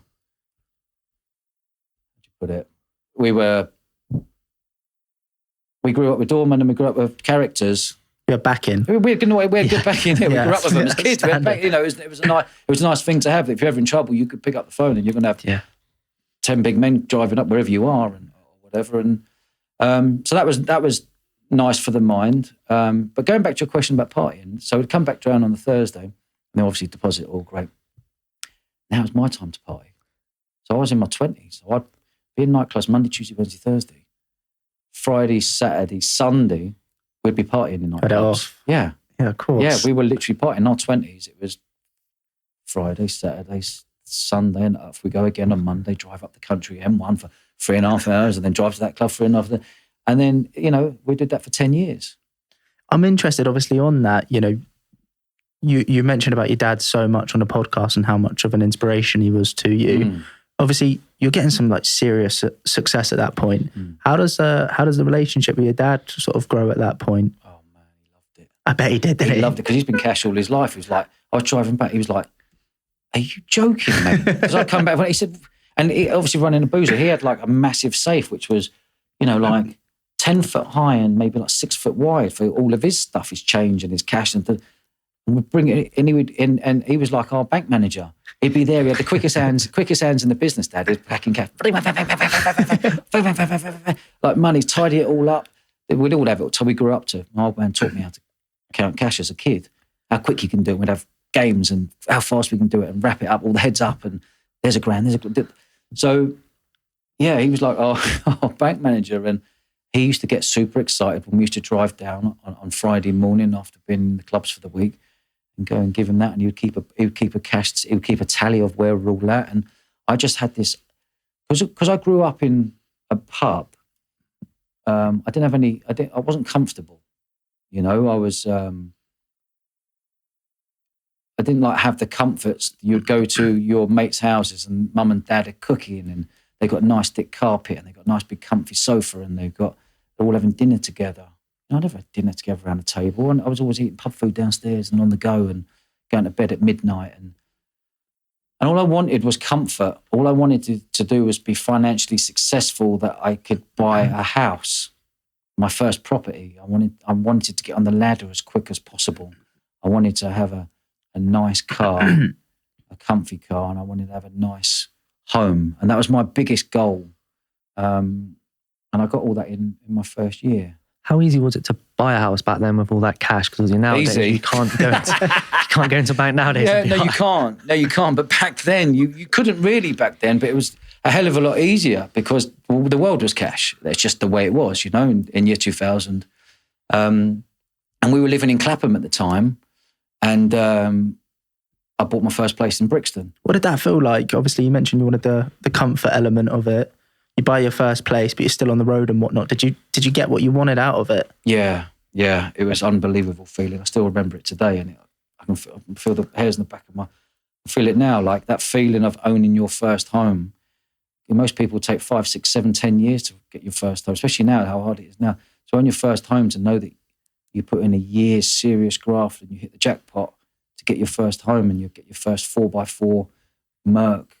And I had a black 4x4 Merc, blacked out windows. Because, you know, back then in 2000, it was just comfy and you felt good. And, you know, and I guess that Surprised you didn't get robbed, mate. Yeah. Oh, that's probably a good thing than why I didn't. People thought, we better not rob him. Probably. Don't know who's inside. So obviously after, you know, that stint at 5 years with your partner, where do you sort of go to next? Is that when you first get into Bournemouth Sevens? Or? Yeah, no, we did that for 10 years. 10 years? Yeah. And I set up another brand called Bubble Love on the way. And myself and my best mate, Chris, he kept a couple of clubs. I kept a couple of clubs. But I wanted to do more clubs and he was happy not to do more clubs. I was super, super hungry and he was really content. And that's totally fine as well. So I set up another brand called bubblelove.com. I find it hard to get my head around that. Do you? What the contentness? Like if you have that much momentum and you can grow and keep growing, like why stop? Just subjective, isn't it, to people? Because it's really, like you said, you understand that point. He obviously at that point was satisfied with where he was at and you had different ideas. Yeah. Was it a difficult conversation that you're building a different brand on the side that... A little bit, but it was like, mate, I want to carry on. I want to grow and I want to get more nightclubs because I also knew in business that all good things come to an end one day. But actually at that time I thought, God, I'm having this off. This is amazing. I might be at the age of 50 standing on the doors, taking all the door money and getting all the girls from the back of the queue to jump the queue. And in my 20s and a single lad, and life was just unbelievable, you know. But I was just hungry for more because I just wanted more comfort. I was driven by comfort. I was driven by having nice things in life. I wasn't driven by a sports car. Okay, I had a nice 4x4 car, but it was so comfy. I wasn't driven by watches and I was never that person going around flashing the cash. That wasn't me. It was stash, you know. And, you know, I had this odd thing that I would only spend the money, which was the difference from $1,000. So if you took home X amount of thousands of pounds at the end of the week, but there was only like 175 quid left of that, I'd go, right, I'm just taking the 175 because I didn't want to dip into the grand. I wanted that stash, you know. But if it was like 700 quid there, I'd go, I'll take the 700. Nice round numbers. Yeah, exactly. So, well, this is bringing back a lot of memories, lads. Really how did that brand play out then? The one that you set up? Yeah, Bubble Love did that from 2004 to 2008. So we're 10 years doing student nights. And there's another thing I forgot about there, which we did. We hired Ministry of Sound as well. Wow, that's a big event. Yeah, that was a massive. That was in my final year at uni, just as I finished. It was year 2000, and we hired Ministry of Sound on a Thursday night. And literally, I kept phoning to hire it, phoning. They wouldn't pick up the phone, or they did pick up the phone. They were like, mate, no, can't pass you through to him. No. And I was just persistent. How many calls do you reckon? Mate, I literally every single day for 21 days, maybe like 5 calls, 3 calls, I can't remember, 3, 4, 5, 6 calls, just a nuisance. Put it down. Excuse me, I really want to hire the club. It's not you again. I need to speak to the manager. I'll still be at you. I'm still here. Hello, it's me again. It's Dodgy again. I'd like to hire the club. In the end, they were just like, for fuck's sake, we're going to have a meeting with them. Best way to be, mate. Yeah, just mate. Hound them. I was just knocking on the door, and that's what, you know, if you're a grafter, and you had to hustle back then, you just bang on that door, knock on the door. And anyway, we finally got a meeting, and they didn't want us to have the club. So they threw on us a hire fee. I was thinking like $1,000, $750. They threw a hire fee of 5,700 quid on us, expecting us to go, no chance. And straight away I was like, we'll have it. And they went, plus VAT. I looked at my best mate, Chris, and went, what's VAT? I literally didn't have a clue what VAT was or anything, you know. It's young 20-year-olds. And we threw the London Student Ball there in year 2000 on the A-levels results day. So all the rich kids, we promoted to them at all the schools and whatever, again, flyers and posters, and looked after the head boys and put this amazing party on at Ministry. Yeah, that's unreal. Yeah, it was literally unreal. That was, I don't know, you're 27 now, I don't know what Ministry means to you, but Ministry back in year 2000 was the best club in the world. They had their own magazines, they had their own radio stations, they had their own CDs, they had everything. Ministry was the place to be. Do you reckon that's your favourite event you've put on? One of them for sure. Makes the highlight reel. Yeah, it makes the highlight reel for sure, because we used to party in there as well before. So when we used to party in there, we used to party hard in there. We're like, isn't that amazing? And all of a sudden, you're running your own party, and then all of a sudden you see this massive queue turning up. You're like, oh my God, this is real. And back then we charged 35 quid a ticket. That's a lot of money. a lot of money. We were ballsy. We risked it. Go and see what happens. Hopefully they'll bite, and they bit. And we had an absolute wonderful, wonderful night. And that kind of really put the flag in the ground, to say we're here.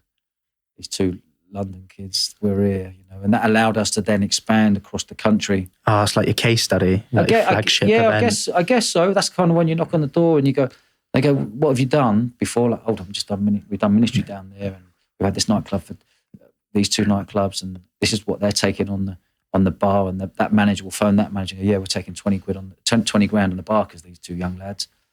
So the numbers grew, and in the end, I think I threw 1,500 parties in 40 different nightclubs over 10 years. Yeah, that's insane. Wow. Yeah, that's actually huge. Yeah, wild. Yeah. Imagine throwing that many clubs. Well, I've been to one of your parties. I've been to Bournemouth 7. Have you? A few times. Yeah, a fair few times. Yeah. That's like, so imagine having 12 nightclubs. That's like, instead of doing those 12 nightclubs, it's like throwing them all in one field now. Yeah. Yeah. So obviously, just to pull back, you decide on the new brand. You have the difficult or partially difficult conversation with your pal who you had been doing it with for the past 10 years. It was a nice conversation, but when you have to have that conversation, it's never the easiest thing. Yeah, go for it, but but he totally understood. He totally understood that I wanted to grow, and I totally understood that he was content and happy with his X amount of nightclubs. He knew how much money he was taking each week. He was having it off. I kind of wanted to push boundaries and wanted more just to see what could happen. So what was the goal with the new business? Because you've had your USP beforehand, which was obviously the student nights. Yeah. Where did you want to take the new business? Exactly the same. Okay. Exactly the same. I'll just go for, I found little pockets then. I was doing, we'd go to nightclubs, the mega nightclubs. It had to be 2,700 capacity. Had to be 2,500 capacity or 2,000. Now, most clubs are be like 800, 1,000. Back then, nightclubs was at its peak and peaking, and students were going out en masse at 7 p.m. in the evening, going drinking to the bars till 10 o'clock. Everyone would leave the bars, then come to your nightclub, and you'll be on the streets flyering, and the best thing, my best learning and the best gift someone can ever have is if you can learn how to flyer and chat to people, and you've got 10 seconds to convert their mind of getting those 10 people into your nightclub instead of that nightclub. And you're standing on the door of the opposite nightclub trying to turn them away. And you had to be really ballsy back then. Did you have like a line? Like with sales, you've got objections, you have like objection handling. It all depends where it was and stuff. But you'd never let them walk past you. You'd always stand and go, guys, where are you off to? We're going that club. We've not thought about this club. We've got this one tonight. Bam, bam, bam, bam, bam, bam. And you'd gently shuffle them away and go, you'd call the girls over. There would be whatever load of girls working on hot pants and tight tops, and we'd have the bloke students working, and they would push them into the club, and we'd get you queue jump and get them. Once they've paid and they're in the club, I know they're going to have an amazing time. Yeah. I know they'll want to come back next week. And that's just how it was, because you would launch the clubs in September. If you knew your nightclub, you would, in September of Freshers Week, there might be 2 or 3 nightclubs competing. So you had to make sure those other 2 nightclubs were closed on your night. So you did everything you possibly could to make sure your nightclub had everyone in it after 4 weeks, and the other nightclubs would end up closing. But then it had its knock-on effects as well, because you're taking another club down and they're closing, you've got 10 doormen there who have not got a job. You've got a manager who's not performing because he's closed midweek. You've got all the bar stars who've got jobs. You've got the cloakroom. So there's knock-on effects of that, and people... But then you've got the positives of you've got 20 bar staff here, and this club's vibrant with all the staff. So they're buzzing that you're doing really well for them. It's interesting. I did an event at uni when I was there, but I had a touch. It was St. Patrick's night. Yeah. So like all the other clubs were closed. 17th of March. I think so, yeah. So like I was like, we hadn't sold all the tickets, but then obviously because it was St. Patrick's night, everyone just needed somewhere to go because everywhere else was booked out or closed. Yeah.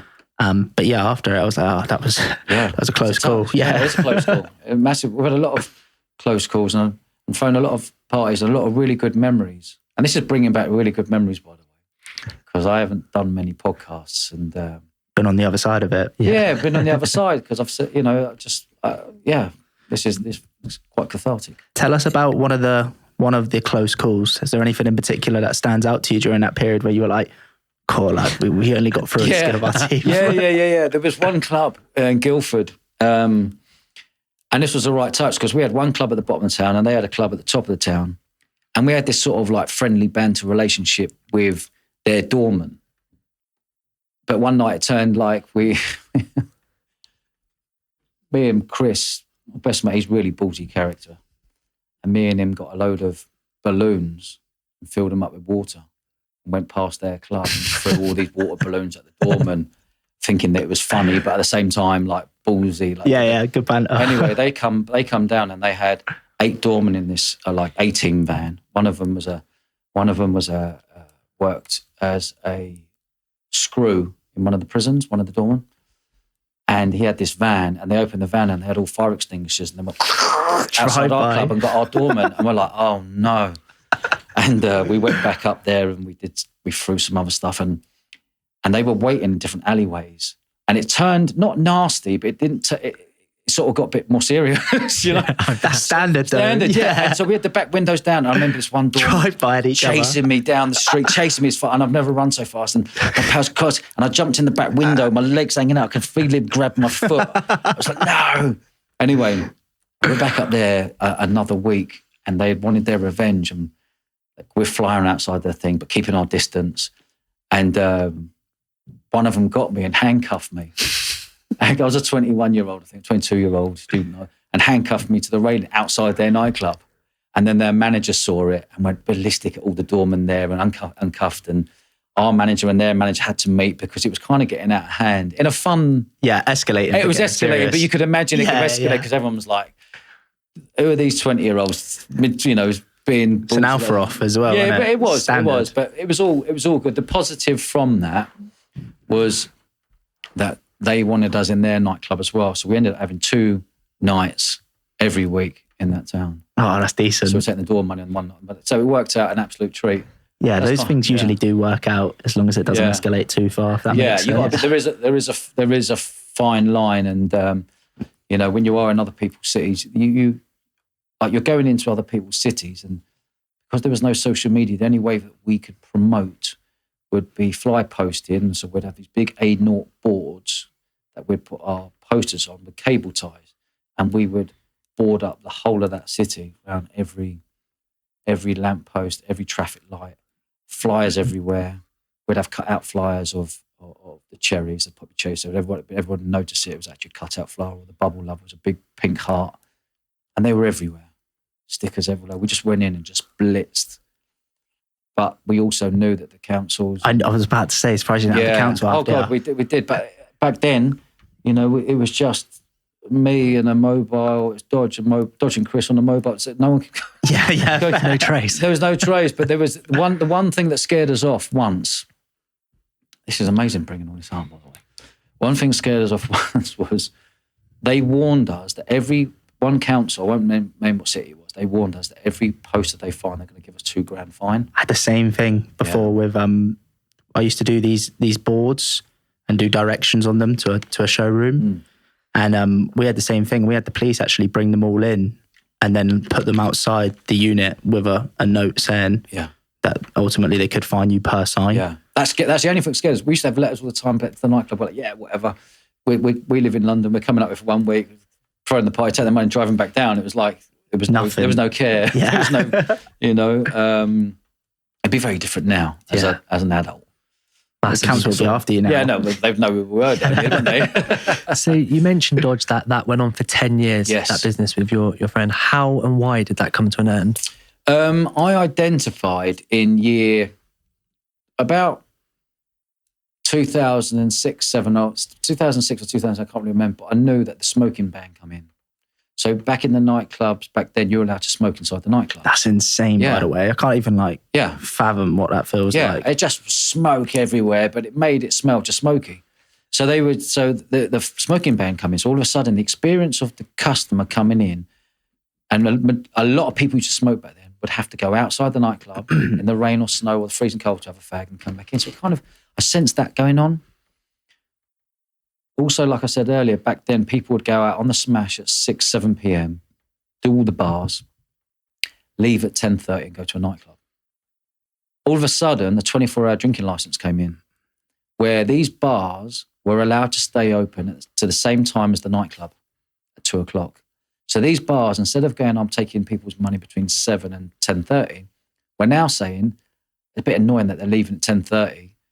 I'd love them to keep them here. They're now saying, let's build a little dance floor in our bar and let's keep them till 1, 2 o'clock in the morning. And that's what happened. I started identifying that, and I saw a movement of people going, I don't want to pay £3 to get into a club, but I know that if I go into a nightclub and have a right laugh, you'll end up pulling, as student nights, a bloke would pull a girl pull a girl. That was the place you would do it because it was darker and et cetera, et cetera. And it was, people were half cut when they went in. Yeah, steaming. And they could do whatever they want and leave at 2 o'clock, have a kebab and walk home. And if they got lucky, they got lucky. If they didn't, they didn't.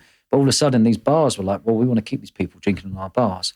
So I started seeing this movement, and I always have a very good feeling in business, a very good gut feeling about things before. And I could sense that maybe this nightclub world isn't going to happen for as long as I thought it would. So I was like, right, you know what? I'm actually up here with being in nightclubs. Remember, I was in nightclubs Monday, Tuesday, Wednesday, Thursday, business. And then slogging then Friday, Saturday, Sunday, I was partying with my mates in nightclubs in London. You've done that for 10 years. You're like, I've been in nightclubs all my life for 10 years. It sort of has its toll, especially the driving up and down the M1 motorway and the M6 and you're 30,000 miles a year. It kind of hits home. You're thinking, right, I'm coming into my 30s now. I'm 29, coming into my 30s. So maybe it's time to have a think of not having to travel, not having to have a shower at 9 p.m. at night to go to a nightclub and coming back at 3, 4, 5 in the morning and then waking up at midday and you're trying to hit the gym when you're feeling tired and choosing the wrong foods because you're late going to bed and you're having chicken before bed or a bowl of all of that stuff. And I thought, you know what, I just fell madly in love with my missus, who's my wife now. And I just wanted to slow down. So, we left London. I was in Brixton, bought my first place there, moved to Chelsea Harbour on the river there, living with my best mate. And then met my wife and moved down to Bournemouth. And that was like... Why Bournemouth? Because my wife was working at JP Morgan in London and she hated it. She's a wonderful girl. She grew up in, beautiful lady, grew up in Wales. So she's around countryside. All of a sudden she's going to have a promoter who's a Londoner doing nightclubs. It was like total ends of the spectrum, but we just get on so well. But so she would do a day a week down here because it's a massive JP down greenhouse, JP Morgan down there. But she hated it, that corporate life, hated it. Like she would go into work crying, thinking, what am I doing with my life? And then out a couple of years, we moved down here and I was just relaxing, enjoying life, not doing the clubs. And then it was the idea of, I had a year and a half, couple of years off, and then it was like, right, come up with a new idea and Bournemouth Sevens come alive. So how did the relationship with your best friend go? Because not only have you now left living with him, you've also left the business. No, I was living with my other I grew up with two. Chris is my best man. I grew up with another best mate from the age of 8 onwards. He was my at school as well. So. But the relationship with Chris then, just in general, how did that go? No. We're tight. We're like that. Day ones. He's my mate. We're best mates since the age of 4. Me and him have done 100 holidays together, seen everything together, done everything together. There's nothing he doesn't know about me and vice versa. He's your boy, isn't he? He's my boy. Standard. Chris Tivoli is a proper man, a proper straight, amazing bloke. Like you cannot get them like him. I promise you, I'm not just saying it. He might listen to this, he may not listen to this. But he is an unbelievable human being. And he's lived a life. And I'm dying to get him on the podcast, but he doesn't want to open up the stuff that he's got up to. That is important though, isn't it? For men in general. It's like you need a right-hand man, or you need 100%. a couple of boys around you that, if you need something or if you need some support, you can just go to. Yeah. I had someone tell me when I was young, he said that you need a couple of mates around you that will lend you a quid when you need one and never ask for it back until you're ready. And that always stayed with me. And I've got a couple of boys around me now that I think like, you'll be there for life. Mate, I grew up with mum and dad saying, protect your mates. And as you get older and older, the more, your mates, you'll realise the difference between an acquaintance and a mate. Now, if you can understand at your age the difference between an acquaintance and a mate, because in your 20s, you want everyone to be your mate. If you understand the difference between an acquaintance and your mate, that's really powerful. Yeah, well, we were stood in my dad's kitchen when we were 13, 14, Jack. Do you know what? I actually think we're about 16. Yeah, and we come back of a night out, we were pissed. Yeah, a bit early at 13. Well, you never know. Yeah, fair. 13's old, it's old, isn't it? 13 for nightclub. And I always remember what he said. He sat us down in the kitchen and said, boys, when you get older, you will be able to count your friends on one hand. Yeah. Never forget that. Agree. And it's come so true, isn't it? 'Cause when we're younger, we used to have so many friends. And now as we get older, we've got obviously our staple friends that you can literally count on one hand. Yeah, there is a big difference between a friend and an acquaintance. 100%, but a lot of people don't understand that difference. Yeah. If you actually wrote a list down, you go, and actually went, I have to do an acquaintance and mate, you go, 5 tight mates, a lot of acquaintances. Yeah, you're bang on. Yeah. So obviously you do come down here and Bournemouth Sevens is, sort of sparked in your imagination. So where do you start with that? Because it's such a big project, right? Yeah, I didn't have a clue. Any of the business I've done, I didn't have a clue. I've just gone for it. It was the self-belief. And that if you've got an idea, go for it. I'm not a procrastinator. I don't sit here, shall I? If you've got an idea and you think it's a goer, go for it. Take it on, like you guys are doing with your podcast, which is huge respect to you on that. But yeah, I was just sitting on the beach with one of my ushers, a good mate of mine, Finchy. And I went to a lot of festivals. I went to Glastonbury, your Reading, a lot of festivals back then in 2008, and went to Dubai Sevens. And I was well connected in that rugby world. All my mates were playing for England at the time. And I was throwing parties for 10 years, and I knew how to promote to people. But what I didn't know was how to throw a party in a field. And that was a shock, I have to say, because at the time you think, well, I'll just promote and promote and promote, and surely it's just like a nightclub, isn't it? But then you realise when you go to a nightclub, you've got the bar there, you've got the lighting, you've got the sound, you've got the DJ box, you've got everything laid on for you, you've got security, you've got your fences outside for the queues. Everything is laid on a plate. You're literally taking the doorman, and all you're doing is promoting it hard to get people there, taking the doorman and driving away. Where when you do a festival in the field, we have 67 acres of green grass. You've then got to fill that green grass with marquees, showers, toilets, fencing, security, police, Wi-Fi, carpet, bars, stock. Like you're going to have to bring a little mini city to a field, and that was a huge, huge shock, I have to say. So how did you go about securing the location itself? I went to the location, Bournemouth Sports Club, and said, I want to do this on the May Bank holiday weekend. And I was 30 years old then. And it's funny because at 10 years old, it was the May Bank holiday weekend when I was earning the money from the ice creams and the thing. And I was just praying for good weather. 20 years later, I was praying for good weather on the May Bank holiday weekend, but the money was a lot, it was very different. I didn't have the outlays of what I had then. And naively, and I love this, right? One of the biggest gifts you can have in business is naivety. Why? Because you don't have a clue and you just go for it. Yeah, I've had that, yeah. And being naive is wonderful. Do you think it reduces fear? 100%. I don't have fear. I'm not a feared person. That doesn't come into my mind, the word fear and stuff. But I think just having that naivety of just going for it, balls on the line, let's have it. It's paid off over the years, whether it's the nightclub stuff, whether it's the young kid doing the nightclub stuff, whatever it's grown into.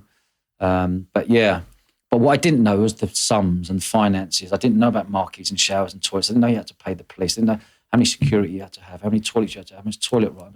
I didn't know any of this. And it was, that naivety was like, well, we can do this. And it was in year 2008 when the big financial collapse happened, a huge crash. And I saw it as an opportunity. So it was a huge opportunity. Same as what's happening now and what's happening in COVID. I see these huge opportunities. I get excited by this stuff because there's more millionaires made in these times than there are in any other time because of opportunity. And to get opportunity, you have to be curious. For sure. So obviously at that point, did you start the festival or did you buy it?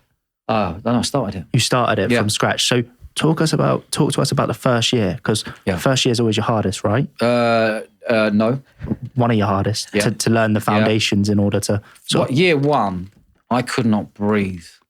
Like, I didn't have staff. I thought it was going to cost 100 grand to put on. And we ran out of money 6 months prior to that because everyone wanted to be paid up front. I didn't know that.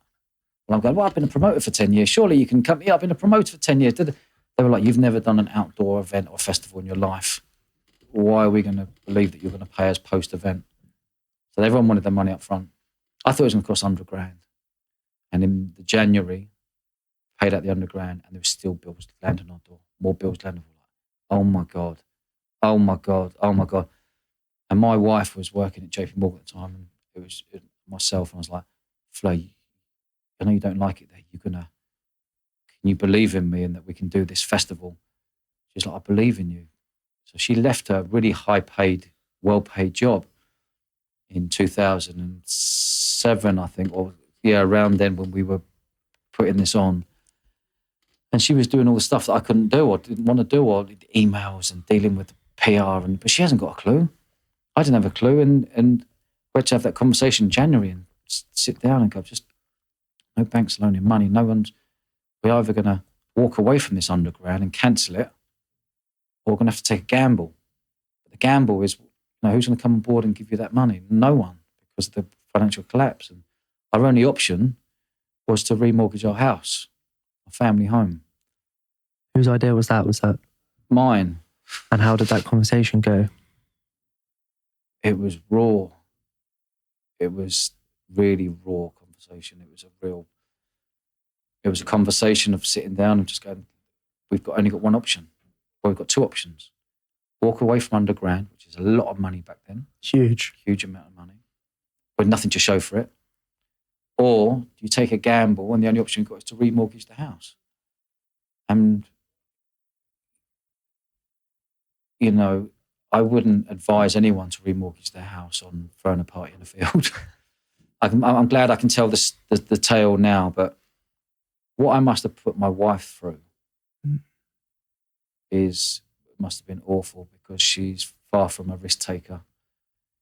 She plays it safe, but she had my back every minute of every day since all the 19 years we've been together. But she was crying 3-4 nights a week in bed, every night leading up to that festival. What's that do to you? It hurts. It really hurts. When you're seeing that, it really does hurt. But she backed me and was like, come on, we've got to go for this then. If you think that's your option, I don't want to lose underground, let's go for it. But as the months were building up in that January to the May, more pressure was coming on board, because it was me and her.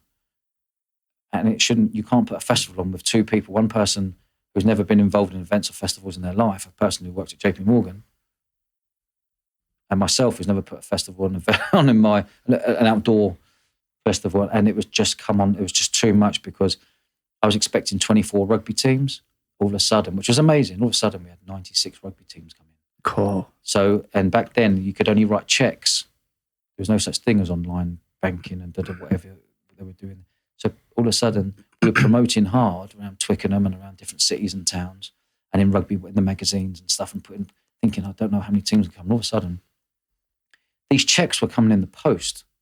3 checks, handwritten check. We're like, opening up the first one, like, oh my God, people want to come to this event, like teams. 3 checks, next day 6 checks, next day 5 checks. Oh my God, how do you run a tournament? I ain't got a fucking clue how to run a tournament. How do you run a tournament, let alone putting on a festival? I need someone to know how to do a tournament, like the group stages and that meets that, and they meet them in the final, and have someone who organise that. So there was a thing called the London School Sevens. It's been running 70 years. They've got 600 schools, and I found out the top bloke who runs that tour and said, need to come on board with us here, because I haven't got a clue how to run a tournament. Can you run the tournament? I'll run the festival. So we ended up with 96 teams, which was phenomenal. And then I didn't want it to be a sausage fest, so I wanted women there. So we said, right, that's what, netball. Let's get netballers there. The glow of the netballers mixed with the rugby players. This could be a jackpot. This could be amazing. And that was the best move I ever did. Really? Yeah, one of the best moves. Yeah. You mentioned that you thought it was going to cost you 100 grand to do it. How much did it eventually cost you? 300 grand. Cool. 3 times over budget. Yeah. Yeah. So obviously, with all that in mind, you managed to put on the first event. Yes. How does that feel when you've set up a festival from nothing to having, your first year and the success of it? There was a lot of pressure. I cannot explain the amount of pressure that I personally was under, and how much pressure my wife was under. She was under different pressures. She's not a gambler. She's not a ballsy risk taker. well, I'm a risk taker and I love it.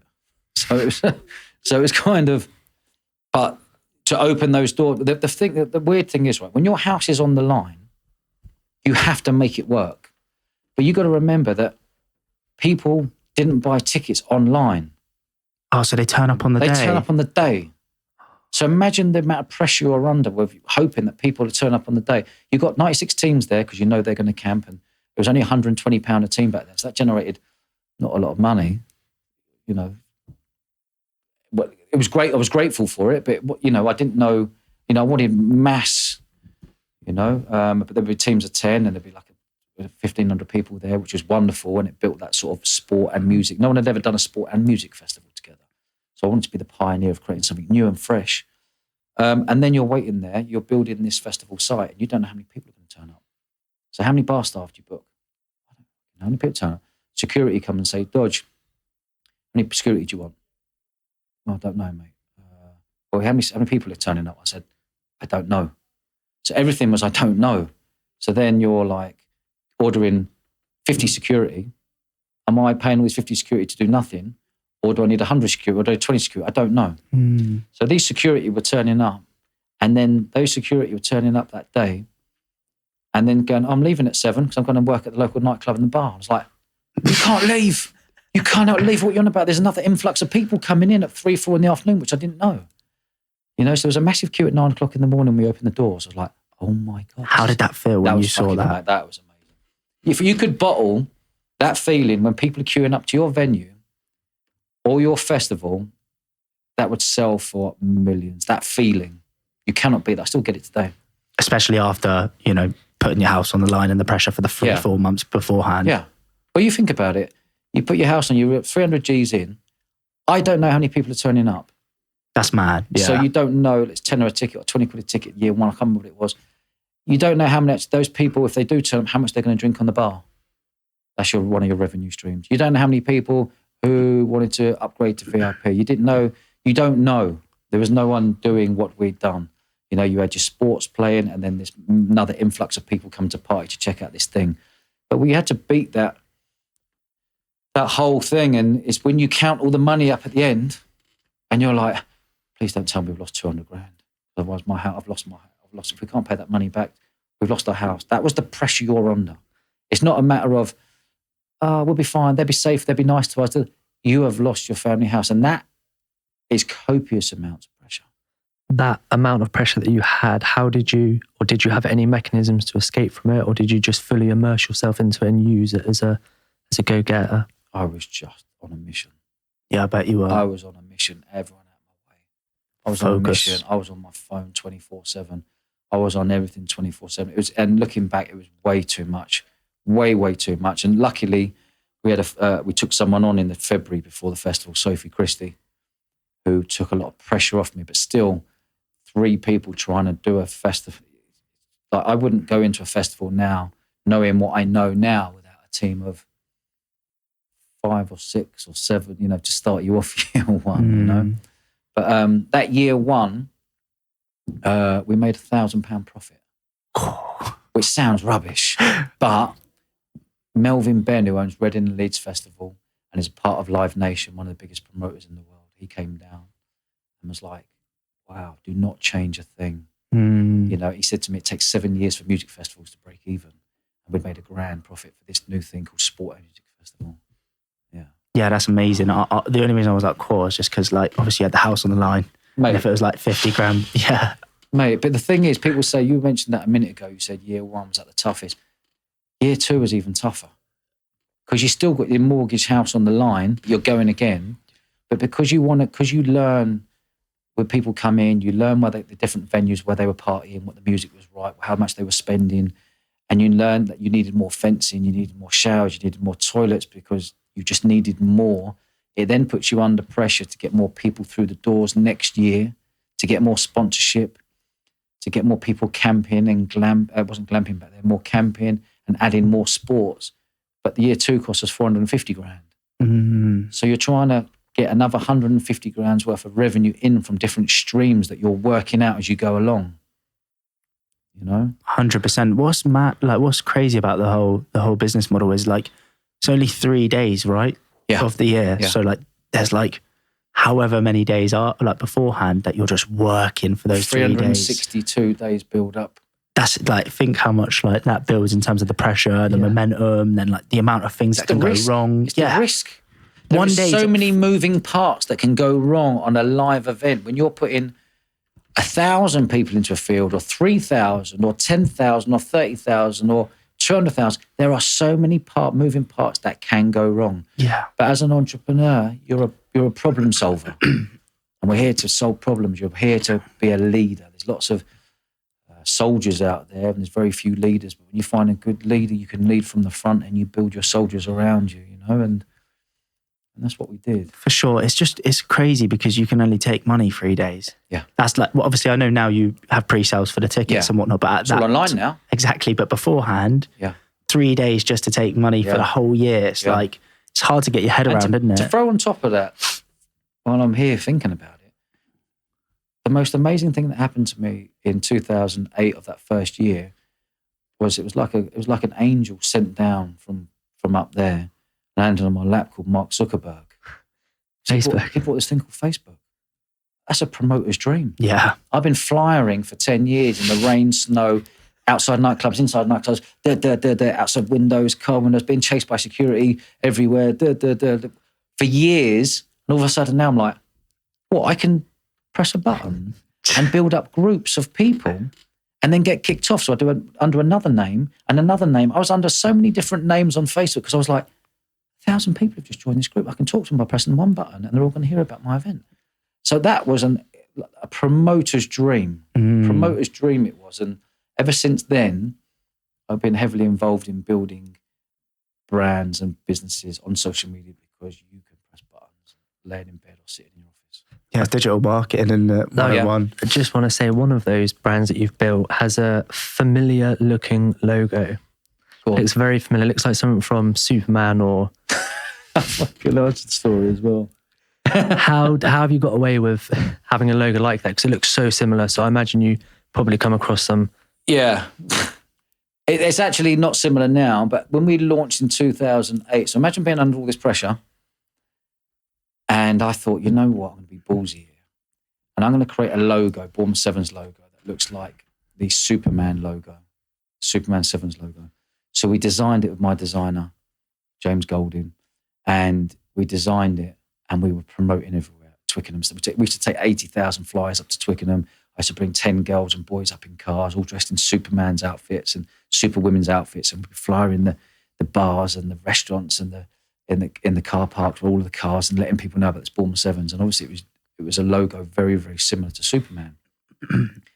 And I knew I was taking a gamble, and it went on and on and on. And then obviously our house was our office back then. We didn't have an office. It was working at the garage, and all the team entries would come in there. And all of a sudden I remember coming back one day, shattered, drained. And I was going around to Sunday, to all the rugby clubs on Sunday, promoting to the kids and the parents. And I was non-stop, literally every minute of every day or whatever, just promoting, flying. All of a sudden I saw this letter on the floor, and I was like, oh my God. There was a big gold stamp in the corner with Warner Brothers. Oh. I was like, oh my God, no. So I opened it up. It was really heavy as well. I could still feel the heaviness of it. I opened it up, and it was a big gold thing at the top, Warner Brothers, and it was a lawyer's letter from Warner Brothers in-house lawyers saying, we found this logo.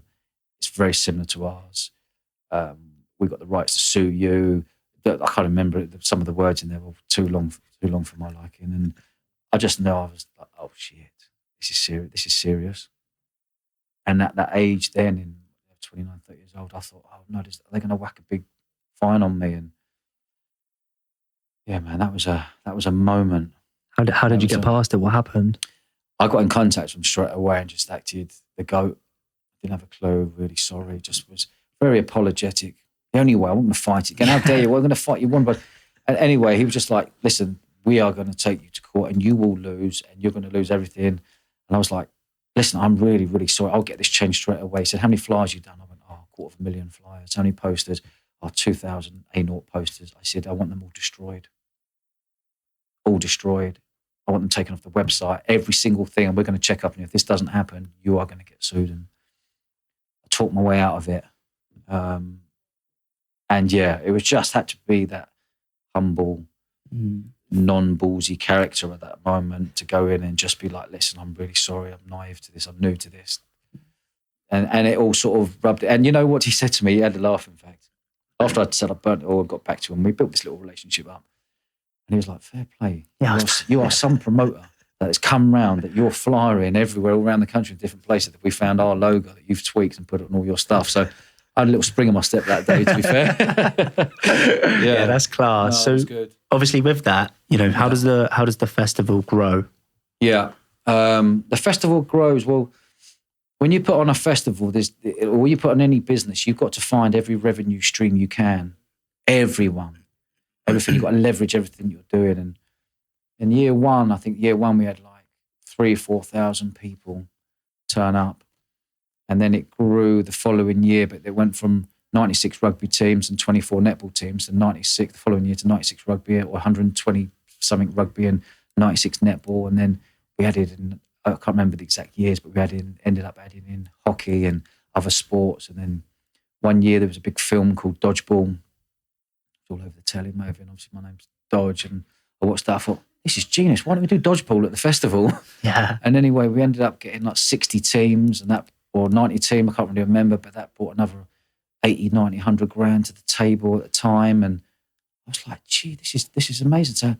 So if we can get more teams coming and buying into the sport and music festival, where they're getting really high-end sport with 100 referees and umpires and organised super high level, they kept coming back each year because they had the most amazing time of their life.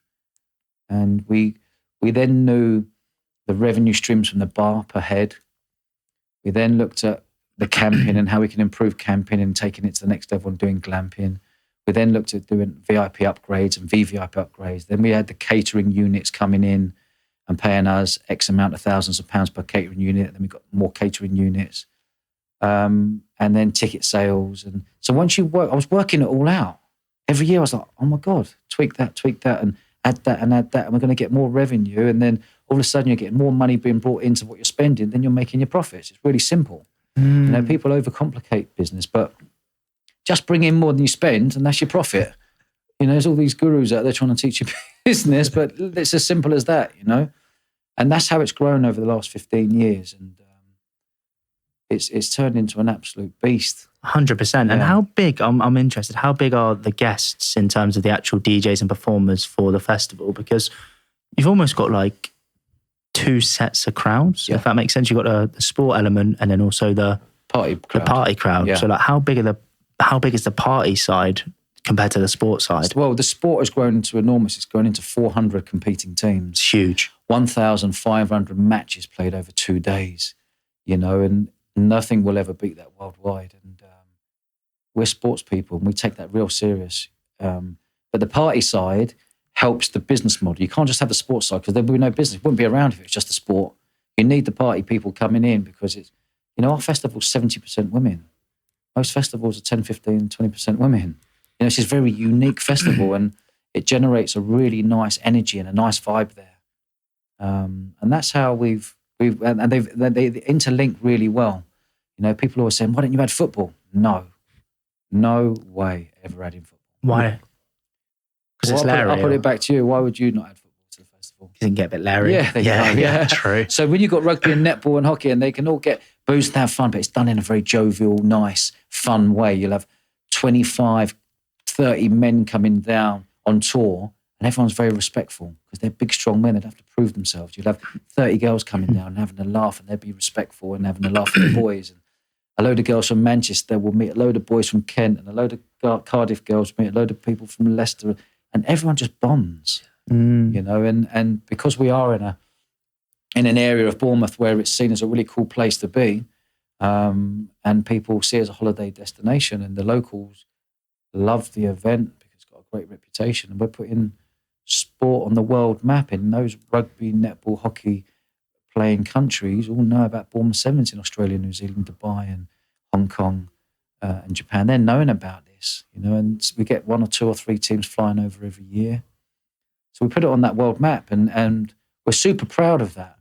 You know, we're super proud to be Bournemouth people and lived here for 20 years, and all my staff are all Bournemouth people, and we all just love and live and breathe this festival. And like I was saying, probably start of this chat, if you're really passionate about something and you love something, it's not going to work every day because you're loving it.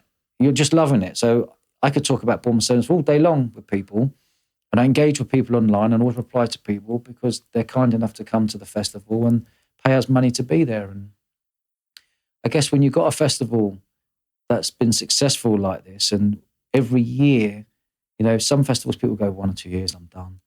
People now show off about Bournemouth Sevens, go, I've been 6 years on the trot. Well, I've been at all 14 or 15.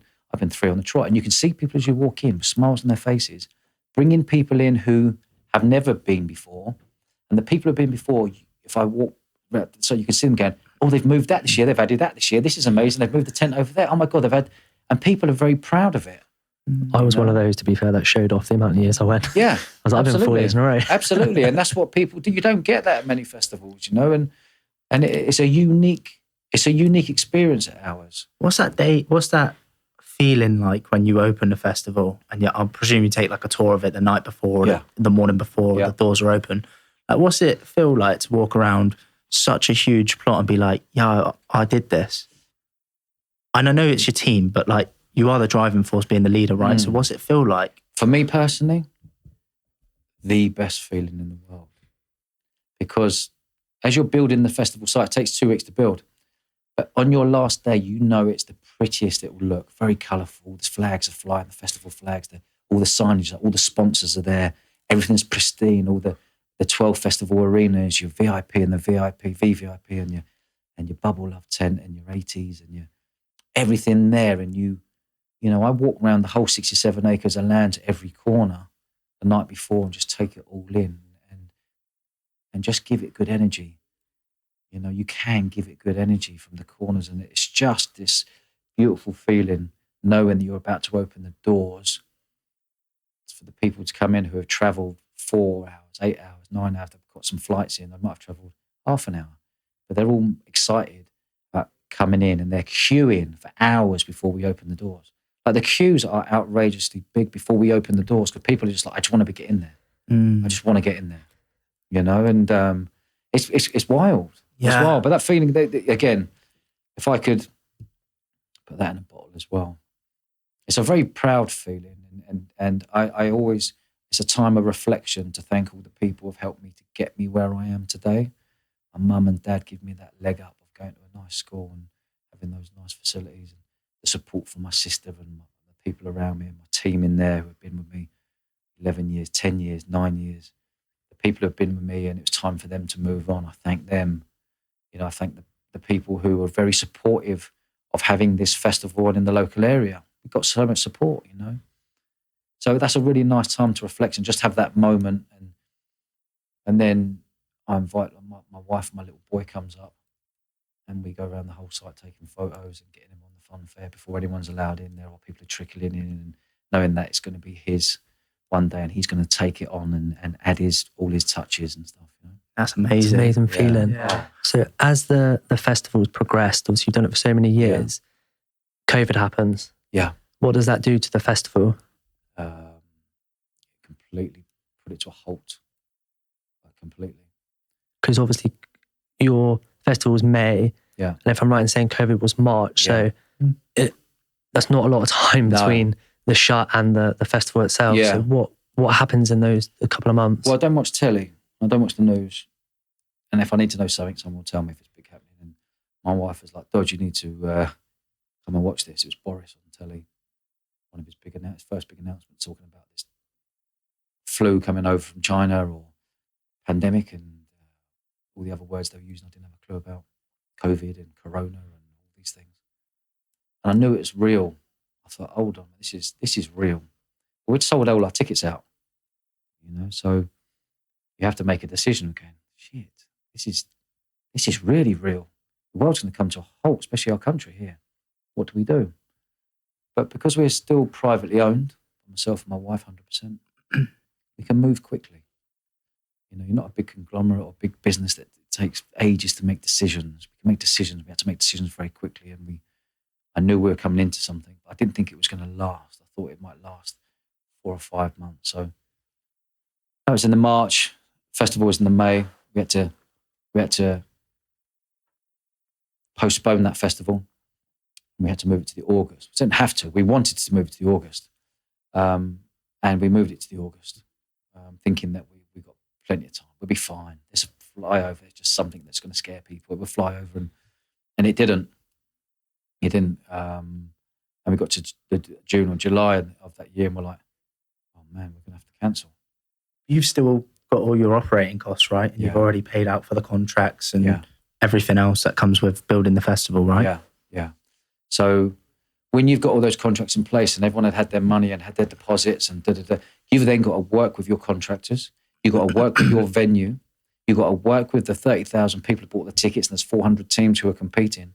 And you've got to have very good communication. And one thing we build ourselves on, and especially myself and my team, is very good, clear communication the whole time, whatever we do.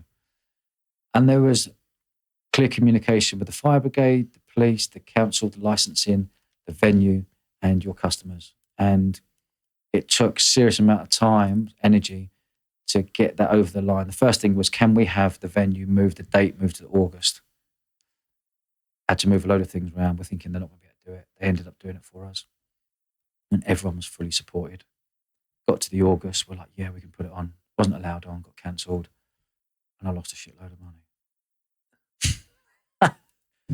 I suppose you're getting refund requests coming through constantly. Yeah, because it come through info at Bournemouth Sevens, and all of a sudden it was ping, ping, ping, ping. I was like, refund requests. Oh my God, no! Because we had 80% of people move their ticket over.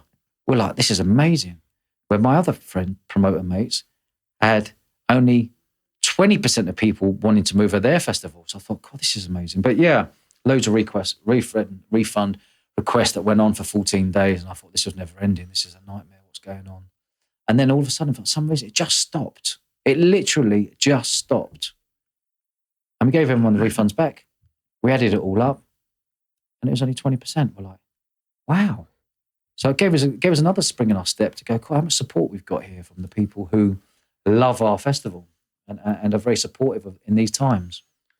So as the festival's grown as well, how much involvement do you get in terms of the day-to-day? Not the day-to-day, not anymore. I've got a team there of 8 wonderful people who I fully trust. And one of the best things you can do as an entrepreneur is let go of control. And letting go of control frees me up to do other stuff, frees my mind up to do other stuff. But I'm still, you build the festival that becomes a well-oiled machine. But you've got the people in place who are doing the day-to-day and making all the decisions. I just let them run with it. The bigger decisions that need to come through, or, we're all on WhatsApp. So I run all my business off WhatsApp. If there's some big decisions to make, I've got an idea, I ping it on the WhatsApp group. But, as long as they're enjoying it and having control and what they're doing, just let them roll with it. Do you miss it? I'm still involved in it. But as in like the day-to-day, because you sound like you've been so engrossed and involved your whole life and all the brands and businesses you've built. It seems like this is the first one where you've taken a step back and sort of delegated tasks. So do you miss the day-to-day at all? No, it's not my bag. It's not my bag. I know what I'm good at. I know what my strengths are.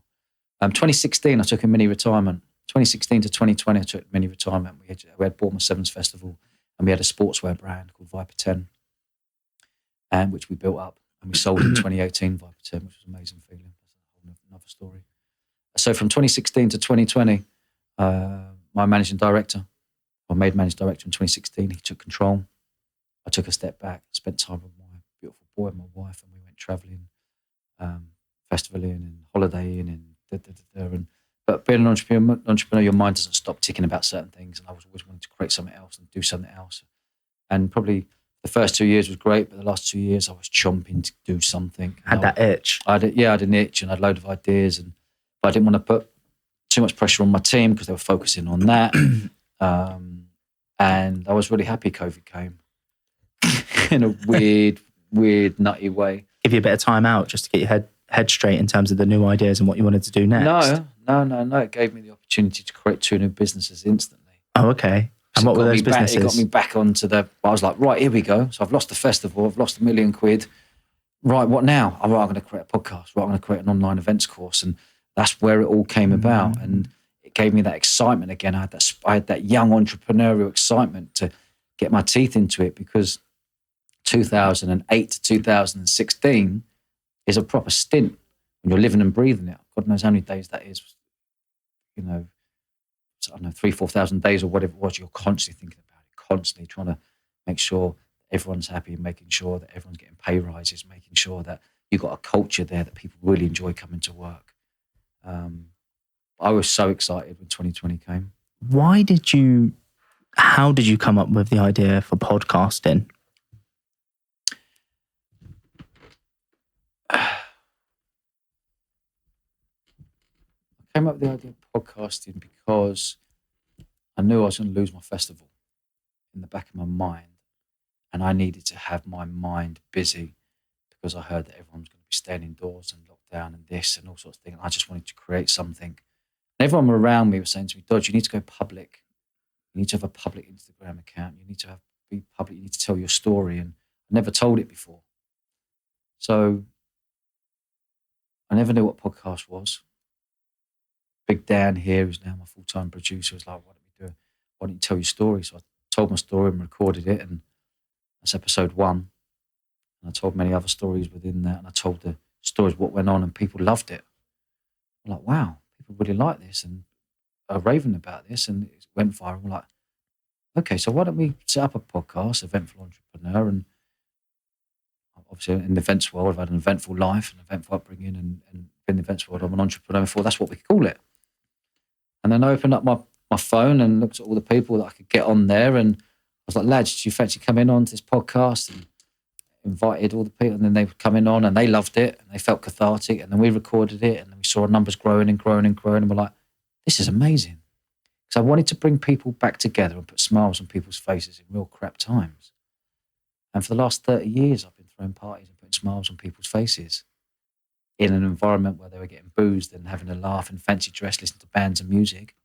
And this was my way of giving back and putting smiles on people's faces again in COVID. And that's where the idea came about. And 2 years on, we're here, doing our own podcast and loving it.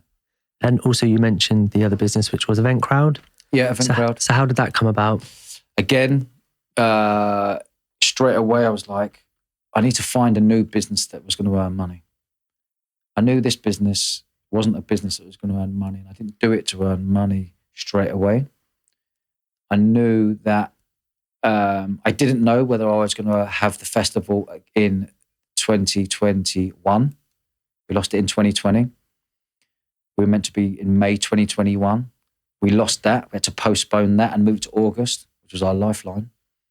But in that period, I knew I had to build a new business, and I didn't know what it was. So I was on Google and YouTube for probably 100 days, 18 hours a day, looking for a new business. What can I do? What can I do? That I was thinking of all sorts of nutty ideas. What can I do? Online. Everyone's earning money online. What's going to do online? What about an online events course where I can give all my skills and everything that I've learned over the last 30 years, and I can use all my contacts and bring in all the top people in from around the UK, from Glastonbury and the Olympics and London Fashion Week and Wimbledon Tennis and Boardmasters, and bring all these top people in to a pre-recorded lecture talk and create an online course where people can learn and upskill themselves. And that's what we did, and invested about 250 grand into this. Again, I didn't have a clue what I was doing. I'm not a person who likes exams. I'm not a person who likes doing all that sort of educational stuff. And the last thing I ever thought I'd do would be creating an educational online course, which we've created an unbelievable product, like literally the best on the planet course we've created. It really is. And we launched it 5 months ago. And we've got a brilliant team in there running that. And it teaches you everything you need to know.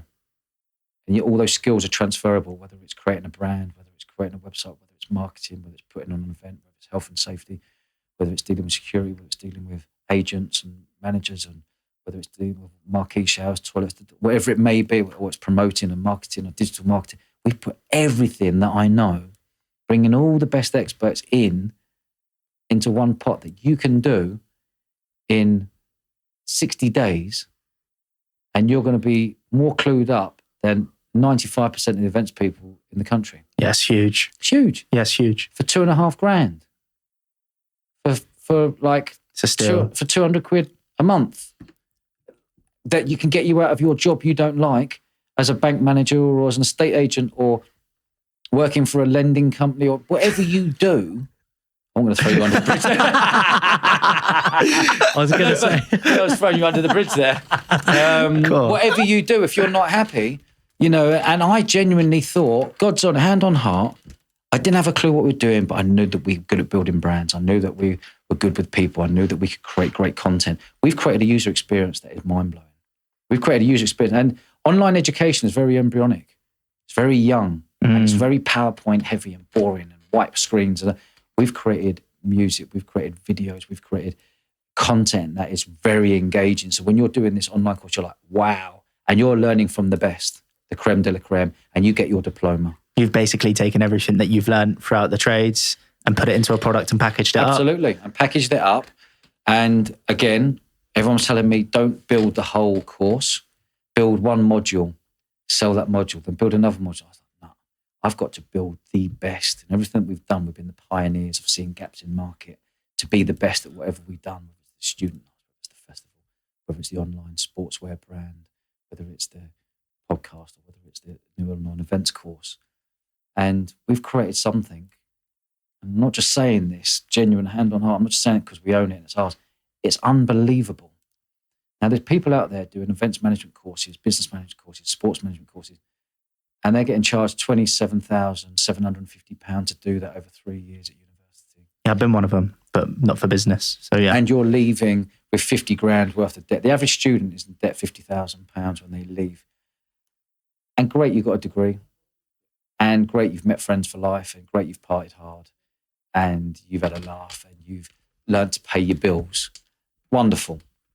But the facts are that you are starting your adult life at the age of 21 with that money around your neck of paying 200 quid a month or whatever it may be for the next 30 years is unfair. It's not worth it. It's not worth it. It's not. And it's unfair.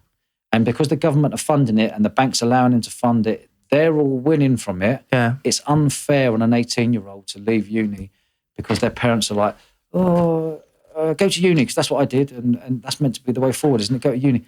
No one takes into account how much debt you're going to leave. It's unfair. So you're starting your career knowing that you've got to pay each month. And that money, it might be 50 quid, 70 quid, 100 quid, 200 quid. You're having to pay that every month. You're going to get to a point when you're 35, you're still paying, you're going, I could do without paying that because the extra 200 quid to go clothes shopping, or I could save up for a ski holiday, or I could take the missus to Paris, help take the missus to Paris, or I could get a bit more shopping. Or it does have an effect. And, there's a huge, and I respect the university system if you're going to be a vet or a lawyer or a doctor. I get all that. But not the 3,000 ologies out there that they've just put a course together because the universities are multi-million pound businesses. And if people knew they were multi-million pound businesses, they would realise, they go, whoa. Huge businesses. But that's where I saw the gap in the market because I thought, the way the world is, I don't believe that people will all go to uni. People will go, you know what, I'd rather do a course off the creme de la creme people who are going to teach me everything. I can do that in 2 months or a month or 2.5 months in my own time when I finish my work and go back and study and learn this. And that skill set there is going to teach me so much in any industry. It's all transferable. It's going to be powerful to that person. It's not a lot of money for a career change. And when you launch a new business, you don't know who your audience are. You think you know who your audience are. And I genuinely thought my audience would be an 18-year-old person leaving school or a 21-year-old or whatever. But it's not. It's not. And we're really, really quite excited by who it is. It's the career changer. Mm-hmm. And the person finishing the degree, their degree going, Why have I just done a degree in history? Why have I done a degree in business? They haven't taught me anything. The people teaching you business haven't been in business. They're lecturers for a reason. They're not in business. How can a lecturer be teaching you about business? Well, they haven't got a clue. They're just reading from a book written 20 years ago. It's unfair, but no one's bringing to light who's teaching you and what they're teaching you. And it's a subject that's quite raw with me because I feel it's unfair, all this debt. You're 21. I've got a 20-year-old kid leaving. I'm lucky I've got an 8-year-old. If you're leaving with this amount of debt, this is the most expensive a university degree has ever been. I think it was 10, 12 years ago. It was $3,000. It was $9,000 for a degree. Now it's 27,750 quid to be taught 5 lectures a week over 3 years. Madness. But then I saw the gap in the market, so it kind of weighs itself up. So, and as this brand grows, and it's growing really, really fast at the moment of people buying these courses, I know that the age will get younger and younger and younger wanting to buy this. Because I think the parents are getting more clued up to saying, kid, don't go to uni because you're going to have massive debt, because it's people like myself and Stephen Bartlett and other people out there saying, don't bother going to uni, it's a waste of money. I suppose there's 2 glaring differences. It's the price point, £2,000 rather than 27, there you go. And learning from somebody who's lived and breathed it, rather than learning from someone that's just studied a book that you're about to study as well. And you do it in 3 months or 3 years. But do you think it takes money to put on an event after that course? So, for example, it's $2,500 for the course. Yeah. But then you need the capital to put on the event as well. Well, you don't necessarily have to put on an event. You don't work for an events company. Oh, okay. Yeah, that makes sense. So you're going to get a reference from me. Well, I've just done the Event Crowd course by the guy who owns a festival, who's been in the game for 30 years with his team, and he's brought the best people, the best creme de la creme people are teaching me everything I need to know. Yeah. And you've done that course and we've marked you and you've got your diploma and you've got a distinction. Oh, so you get certificates from it at the end? Of course. I won't do it without anything else. You need that certificate and diploma, and then me open doors for you. Yeah. Because I know you were a great student and you nailed it because I've seen your work and my staff have gone, he's amazing. I'm going to open up the doors for you. Oh, it's interesting because I was seeing it from like an educational standpoint as just like, here's the program, but it's the aftercare, which is like so huge, what happens when you finish uni? There's no aftercare. I dropped out, So you finish uni, they've got your money. They don't care about you coming back and being an alumni and coming back and helping, and you're gone. First year's come in, got your money, we'll keep you happy. Second year's, third year's gone out in industry. 84% of people don't do whatever they were meant to do with their degree. It's huge. It's huge. It's crazy. How difficult was it securing I don't know what board you would have gone to get it, but the certificate that you give out, how difficult was it to secure being able to use that? Because you would have thought that giving out certificates like that is almost like a competitor to the traditional system. I don't want to ever seem to be a competitor, if I'm honest with you. This is an alternative, and you can use your own nous to go 27,750 over 3 years, or $2,500, learning from the best. I didn't want it to see as a competitive thing. I just want people to understand that, hello, we're here if you want it. If you don't, that's cool as well. You can see it from maybe the university's perspective, because they're thinking we're losing out on, I say clients, because it is clients to them because it's a business. Yeah. We're losing out on £27,000 a year to a £2,000 course. That's probably going to provide a lot more value, that £2,000 course. So it must be difficult for them to see these sorts of things happening now. I don't think they're too worried, if I'm honest with you. It's an events degree. If I was doing a business one, which I might actually do, in fact, they mentioned it. But there's bigger degrees out there 100%. that we could. I know that if I did a sports one, I'd have many celebrities on board backing it and talking in it, and that probably attract a load of people to buy an online course. Or online education is just going to grow and grow and grow. How many courses have you done as of recently? How many? We've done loads. I think there's a huge market for PT instructors to do this events course. If you're a PT instructor, you work at a gym with 1,000, 2,000, 3,000, 6,000 people, members.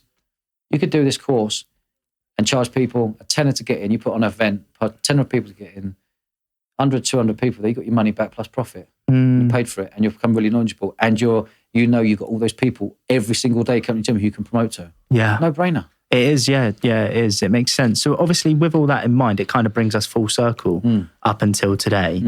And from what you've said, like there's a lot of energy pods. So you've got obviously the podcast, you've got the online education, you've got the festival.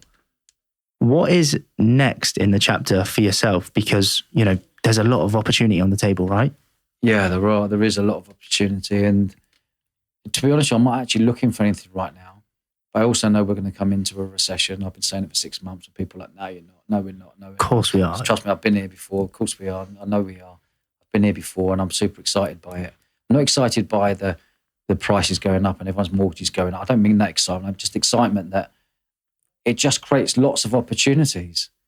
Lots of things will pop up, whether it's an opportunity, there's a gap in the market somewhere, or there's a distressed business that you could buy and help them, and they come on board as part of your team, and then it's part of our group, the eventful group. And I don't know what's going to come up, but I'm just there, just keeping an eye on things. I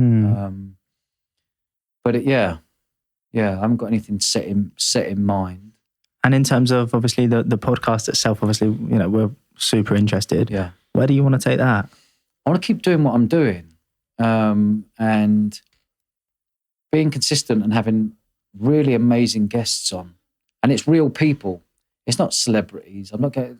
Listen, we've had celebrities on, and they're easy to get, and they want to be on there. Great. It's the real people who have lived eventful lives, real characters who are going to tell you, this is how I set my business up. This is how I mucked everything up. This is how I lost everything. This is how I failed, and this is how I made it. That's more interesting for you guys and us lot of listeners to listen to, real people. And I'm just going to keep going, doing what we're doing, because I know it's working. And we're popping everywhere at the moment with TikTok, with millions on TikTok views, and these things are happening. YouTube's coming together. But it takes time. We're going back to this podcasting. You don't just do a podcast like now. You do a podcast, and then your team have got to edit it. Then your team got to upload it. And then your other team, your video editors, have got to make a video out of it to then go as a full video. Then they got to cut it up to get the 8 best bits to go across 4 or 5 different platforms. And then you got to market it. And then there's people saying you want sponsorship. It's a full-time thing. And anyone out there who gets fooled by people pulling them in saying, set up a podcast and you could be a millionaire. Honestly, those people make me cringe, because I know how hard it is to do. And I know that the normal bod thinking they're going to set up a podcast talking about mortgages or talking about a niche in their market, which their listenership is going to be tiny. There's going to be no money there. They're going to be stressed. They're going to be trying to juggle their full-time job while trying to do this. And that's why 85% of people stop doing podcasting after 10 episodes. Wow, I didn't know that. Yeah. Interesting. Consistency is everything, I suppose. Consistency is everything. But it's not cheap. It ain't cheap to do this podcast. You'll find, boys, you're going to be shelling out money with nothing coming in. You'll get to a point where you go, can we afford to keep shelling out with nothing coming in? It will get to that point, If you are at a point where money's not an issue, well, amazing. Crack on. I think you'll have a lot of longevity in it. But, sponsorship plays a big part in podcasting. But personally, I don't really like splitting up a nice conversation with an advert. Yeah. You're deep into like an international drug smuggler who's smuggled cocaine from Bolivia and Colombia, and all of a sudden you're saying, you've got an advert here for a Huel or whatever it may be, Grenade or whatever it may be. But that is the way podcast business works. I listened to a podcast the other day and it was heavily advertised. I think it was True Geordie's one with Tyson Fury. Oh, yeah. That was funny, though. That was funny. Very, very very was funny. Decent. But it was interfered by probably 3 or 4 adverts within it wasn't even that long, the podcast itself. It was painful. It was painful. It's really, really painful. And if they're at the start, I'm like, fast forward, until you get to them speaking, then you're like, rewind to get to the point, to get the start. So I think that advertising at the start can cheapen. I think a mid-roll when you're listening to a podcast and you're like, you're in the gym, you're running, and or you're having a nice walk. You're happy to listen to it mid-roll than you are at the start, I think. I've actually got a bit of a tailored question, to be fair, on that. So we did our FIFA ratings before on the podcast, what we would rate ourselves. Yeah. Now, we said Lionel Messi is 95, so that's Joe Rogan. Yeah. What is your overall rating? Oh, man. Bearing in mind, you have got one of the biggest podcasts in the UK at this moment in time. What are you giving yourself? Good question. I wouldn't like to say, to be honest with you, but come on. All right, if I have to, it begins with a 9. Yeah, fair play. Yeah. I love it. Yeah. I love it. Yeah. And it's because I enjoy it. I genuinely enjoy it. Like having a wicked convo. even now, I've really enjoyed this conversation because you've gone at all different angles at me and stuff that I haven't spoken about, isn't public. And, and I still go back to my childhood. And you brought a lot back from the childhood, and you brought a lot of stuff that I've spoke about, the clubs and all this. But going back to the childhood, not having that comfy upbringing, the nightclub world next door, and being woken up, going to bed at midnight, and being woken up at 2:00 when everyone leaves the nightclub because they make all the noises, either fights or they're mucking around and loud noises and singing, to them waking up the Alsatian dogs and then barking. And my bedroom's above the kitchen, so you'd always have his like fish and chips or chili con carne stink coming through. It's like there was no peace. There was lots of music, there was lots of noise, and and the dogs would wake up we had a cockatoo called Bubbles, because we're all West Ham fans, and the cockatoo would be in our flat. They'd sing Bubbles, we're forever playing Bubbles, we're forever playing Bubbles, and that would wake up our pet monkey, and that would wake up our budgie guards, and it was just madness. I grew up in madness, and but that's what set me up to, I guess, to the personality I am today. There's not many people say they can have a pet monkey in a flat. Yeah, it's nuts. And but my dad just loved animals, but we didn't have a house; we had a flat, above a pub, and all these wonderful things were happening, and being taken into nightclubs as a young kid, and being on the VIP table was there, being protected and having fun and doing what you want, and seeing how people were partying and having fun in nightclubs, and seeing the fancy dress nights my mum and dad were doing in the pubs, and everyone partying and having fun. And then finding Ibiza and seeing how they were doing it in clubs, and then going to festivals and seeing how the festivals were doing it. And it was just building this unbelievable picture in my mind that you could be a promoter, you could put on events, and you're making people happy, and they're paying you to make them happy. Do you think that was conscious, or do you think that was built in the subconscious in the earlier years? What do you mean? In terms of obviously absorbing all that energy and absorbing all of that, I guess, just entertainment and experiences with the pub and growing up around it. Do you think that you were taking that in subconsciously, and you were always going to go down that path? No. I think all in the subconscious, you're seeing it's like anything. The subconscious is a very powerful tool that a lot of people pay attention to. I pay a lot of attention to my subconscious, on what my mind is thinking, or the little man on your shoulder, and being aware of what you're thinking. Rather than thinking 10,000 thoughts a day, actually be aware of what actually you're thinking about, because you can change your mind and turn everything into a positive, But I think the subconscious back then was, you're around this environment, you're around money, you're around cash, you're around people having fun, you're around that. And as I was getting older, and as a 10-year-old earning money as a promoter selling tickets, it's funny now, 30 years, I'm still doing the same thing, but on 30,000 people on a massive scale, So you say 30,000, but it's kind of some of those. A lot of the stuff you've learned, you've put into the podcast. Yeah. So it's touching even more than 30,000 people. God, yeah. Do you know what I mean? A million. We worked out, I personally sold over 1 million tickets to my events. It's huge. 1 million separate tickets. Yeah.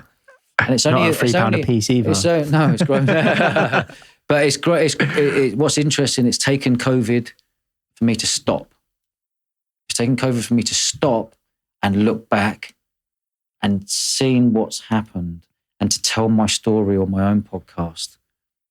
And there's probably 10 or 12 episodes in there where I go deep into mad stories of court cases and David and Goliath court, and crazy funny stories, and it's all out in the podcast because I've had time to stop, and look back and seen what you've achieved, because I was at this constant, what's next? What's the next thing? What's the next thing? And, moving down here and having real nice comforts in life, and a nice home and a calm home with no music and silence and land and all the things that I dreamt of as a kid when I got my mates' houses, I've got, and that's all I ever wanted as a kid was comfort, and I feel very humble right now that I'm very grateful of what I've got, and I'm also very aware that you can lose things very quickly in business. And as entrepreneurs, there's a very, very high percentage of entrepreneurs who lose all their money. And the reason why they lose all their money is because they miss the buzz. They miss the journey. And the journey in business is the most amount of fun, best fun you can ever have. It's not the destination. I've exited companies and sold companies before. And on a podcast yesterday, and they were like, "What's the feeling like when you sold your company? You get all excited. You're leading up to it. You're in a room with the lawyers and the accountants, and you're on a loudspeaker and signed. You're like, oh, right, is that it? I just expect people to jump out of the curtains and put poppers and okay, we want to have a bottle of champagne and da. And it was like you go home and go, oh wow, okay, good money in the bank. And what next? Okay, that was good. But all the fun was working it out. You know, the sportswear brand that we did was become global very quickly because we found this new online way of doing it against all our competitors. You know, we created, if you've seen Nike ID, where you can design your trainers online. Yeah, we designed a kit designer. You could design all your kits online. And then all our competitors were getting all this stuff from China, which took 3 months to make.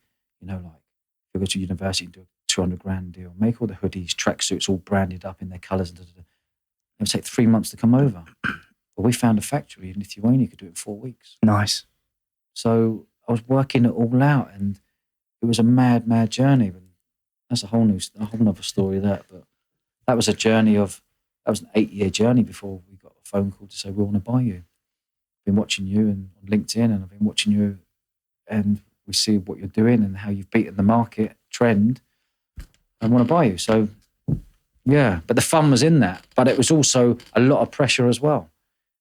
You know, if you want to talk about pressure, there was, you know, you put money over to China and they said, we haven't got your money. Then you're finding out who's got your money. There was pressures everywhere. That's a whole new thing. And that was at the same time as Bournemouth Sevens. But all that Bournemouth Sevens going in 2008, 2009, 2010, 11, 12. 2010, we're launching this sportswear brand with more financial pressure that we didn't have. Do you feed off pressure? Yeah, I love it. I love it. Do you think the amount of pressure that you've come up against has allowed you to get to where you've got to today? Yeah, 1,000%. I really, really enjoy pressure. Pressure builds diamonds, right? Yeah. And a diamond, each one of my brands that we built over the years, I protect like a diamond. I hold it in my hand, I polish it, I tweak it, I'll improve it, I shine it, I chip it around there. I protect the brand. And we haven't spoken about brand in this. And brand, to me, I learned very young age that brand is key. Businesses come and go. If you've got a solid brand, people buy into your brand. What do they talk about your brand when you're not in the room? That's the key. And we've built some amazingly strong brands over the years. And I'll continue to do so as well, because that's what excites me. Thinking of the name, thinking of the website, thinking of how it's going to be designed on the website, thinking of the logos, thinking of the colours. All of that is the fun bit. Then trying to work it out that you can bring more money in compared to all your staff and your office costs. And then are you left with profit? Then you pay your tax. And then what you're left with, is that yours? No, it's not, because you've got to pump it back in again because we need to grow again because we need another member of staff. And it goes on and on. But building your own brands is really powerful because it allows you to build a business and a brand that can be sold one day. And that's the key. And I think we're going to leave it on that just because, what a way to leave it, right? But obviously, first things first, super inspiring story, unbelievable track record, and also journey, like we've talked about many a times today. And obviously, you know, from our perspective, I speak for Callum here as well, super inspiring with the podcast stuff. And also just, I guess, being so genuine and authentic with us throughout the whole time we've been here. Yeah. I just want to leave it on this. The name of your podcast couldn't be more fitting. Yeah. Thank you so much, Dodge. My pleasure, lads. I've thoroughly enjoyed it, you know, and you're very good at what you do. I've been in this 2 years and I've done a few podcasts, I listened to a few podcasts and stuff. You're onto something here special with you two voices bouncing. You respect each other's space. You respect the person who you're interviewing space, and you just guide. So well done on that. Oh, thank you, mate. It means a lot. Yeah. Genuinely, really appreciate it. Cheers, boys. Thank you, mate. Cheers, lads. Thank you so much. Good luck. Mate. I'll keep a good eye on your journey, and I'll get behind it, lads. Oh, sound, mate. Good.